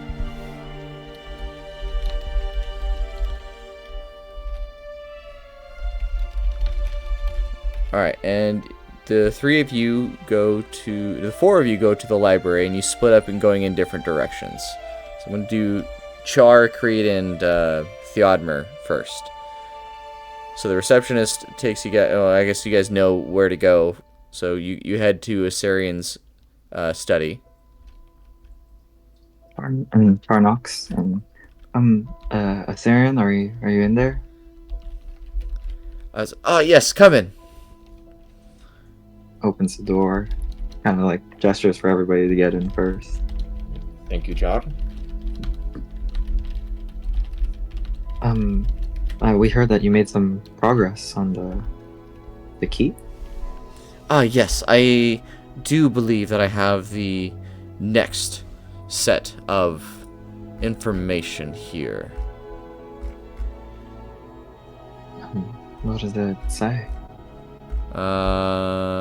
Let me find it real quick. And he begins shuffling around his papers, and he starts, turns around, starts throwing books off of his shelf, and he finally picks up. It's like, here it is. It says here, within the mind's eye, the magic of ruination, give us entrance to thy station. I believe that's what it says, and he hands you the key back.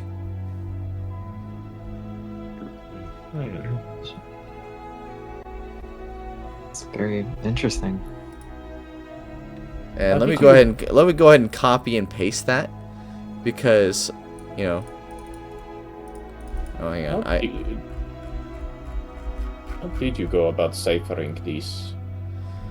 A lot of very old texts. It's a mess. It is just an absolute mess. But basically these heroes spoke in code all the time, all over the place, and it's just, I don't imagine they're going to continue with this particular practice, because I think I've run through all the code that they have, but so you might be seeing some different text. I don't know. I see. Before we left, we were wondering if you could procure any books about demons and gods and anything from your more private libraries. Do you happen to have any of those at hand today? I do. Is there any sort of I've acquired a few of them. Are there any specific texts that you are looking for, or specific devils? Because I mean, there's a lot of devils and demons out there. Yes. Preferably a focus on the Orcus, and then Creed's gonna look at Char. kind of like with his eyes, kind of like look at his back where the mark should be. Just like, Oh yeah. And also any books you have on any princes of hell. I guess what to say. Two things. Creed would still have the drawing if he wanted to hand it over, and also I have to leave in 15. I don't think Creed's gonna hand it over just yet, just because that's Char's business. And despite not being able to keep a secret, he's still gonna try. Fair enough. It's like, yes, I do believe I have something for one Orcus, Lord of the Undead, wishing to destroy everything that lives except for him, as he wants to be the only one. That seems like a lonely existence, but whatever, it doesn't matter to me. It's like, here we are. And he gets out this very large, like, we're talking like 2 feet long, 2 feet tall kind of large book. And and he like starts brushing off a whole bunch of dust on it, and he like hands it over to, he just like holds it out and hands it over. And he's like straining to lift this thing. Yep, I got it. Okay, bend the knees. All right, Okay. go ahead and make a strength check for me. Yep.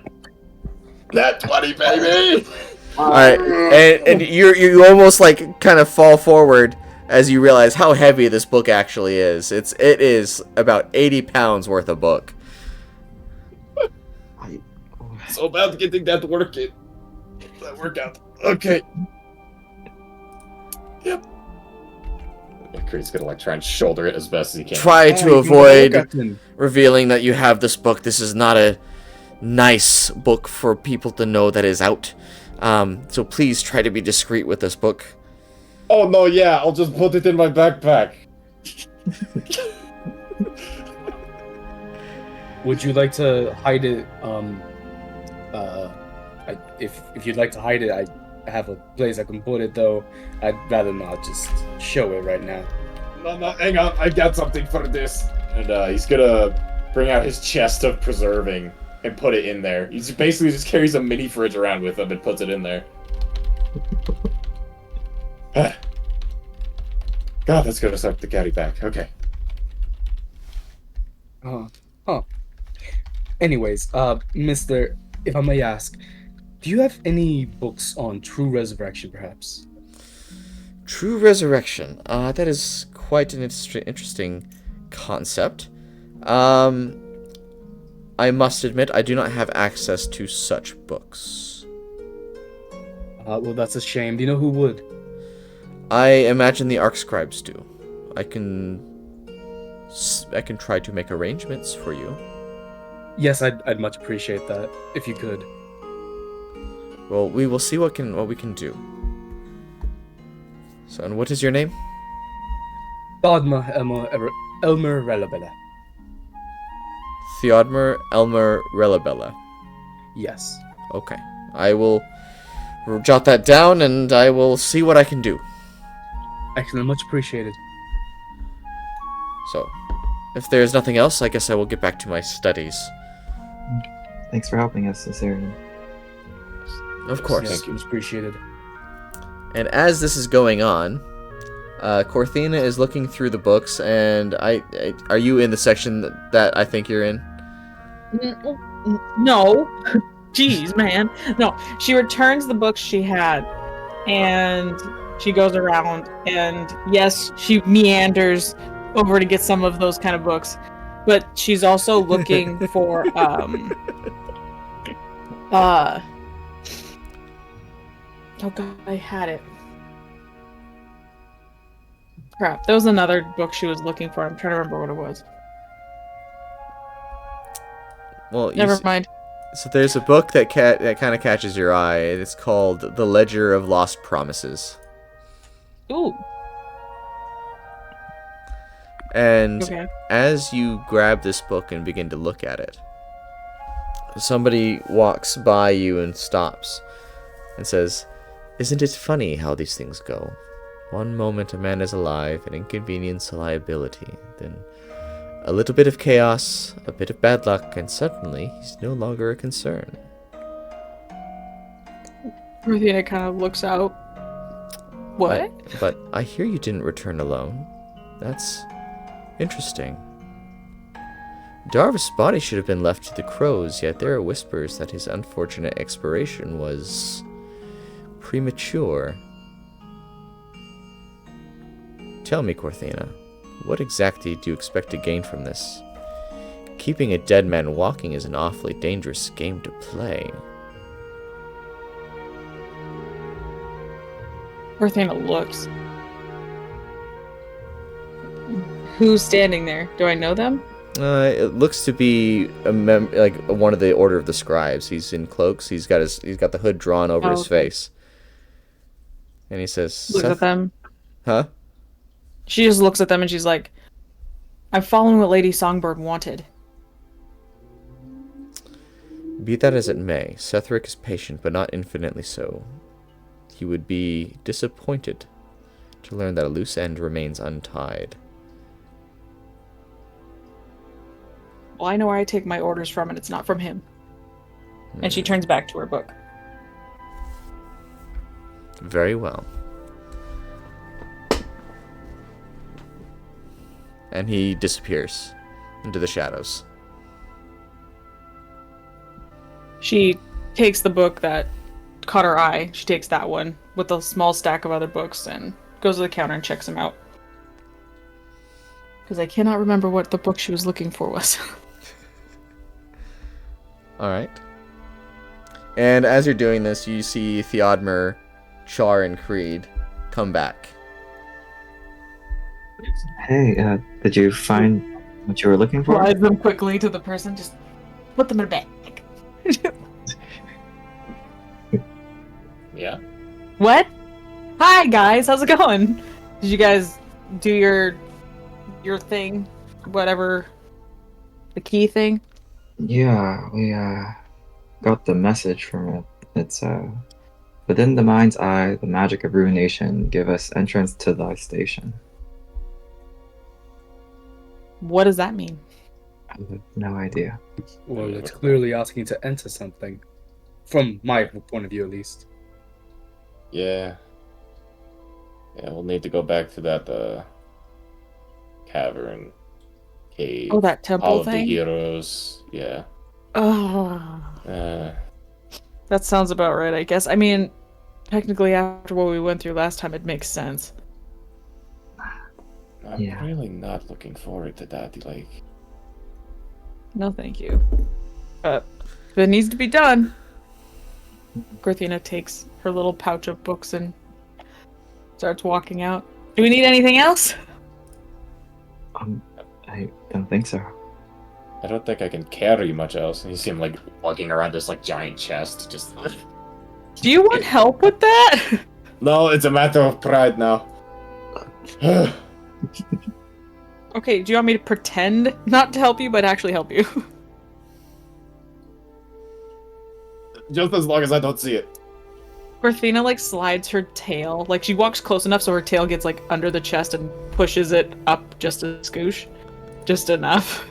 Wait, so are you lifting the book up directly? Yeah. Creed, Yeah, like I'm assuming he has it. Chest. Yeah, Creed put it in his chest of preserving. That was just more convenient to carry around, and it's hidden. Okay. But still, you said it's 80 pounds of book. Yes. He's just kind of lugging around. I still want you to make like...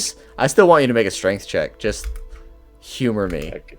Yeah, because let's see, it's 80 pounds plus the 25-pound book chest. Dear Lord.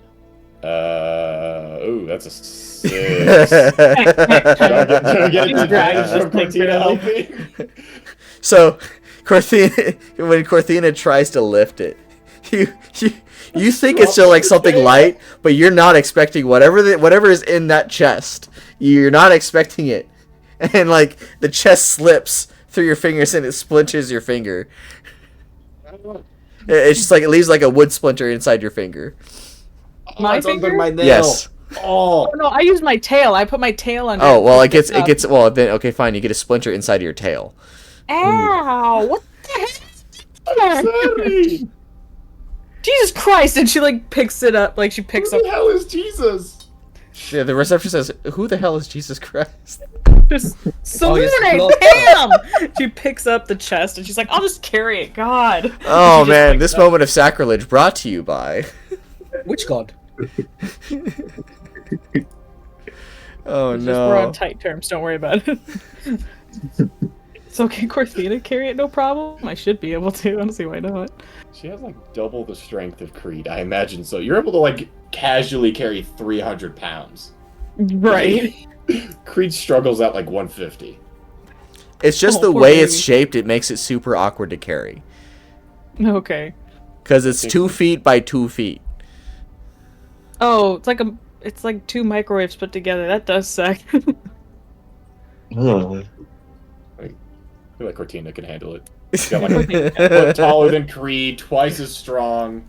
Like I think she can handle 2 microwaves. Meanwhile, Lavender's she's a just chilling back muscly at the woman. place. Yeah. Anyway, she has So- her books in her pouch, and she throws what Creed was carrying like up on her shoulder, so it's a little easier, not as awkward to carry. Okay.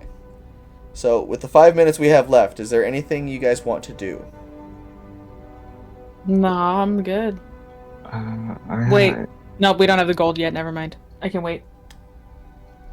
Yeah, because you guys are gonna have time next session to do stuff. It's not like Yep. It's I'll not do like it you're for you. teleporting directly into the tomb.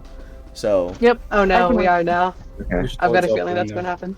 no, I'm not doing that. I got other things Alright. planned. I think I'm good. I know what I want to do next session. Yeah, same. Teleport into the tomb. No. Teleport to the tomb, yes. Cat. Lavender now has a new really good threat.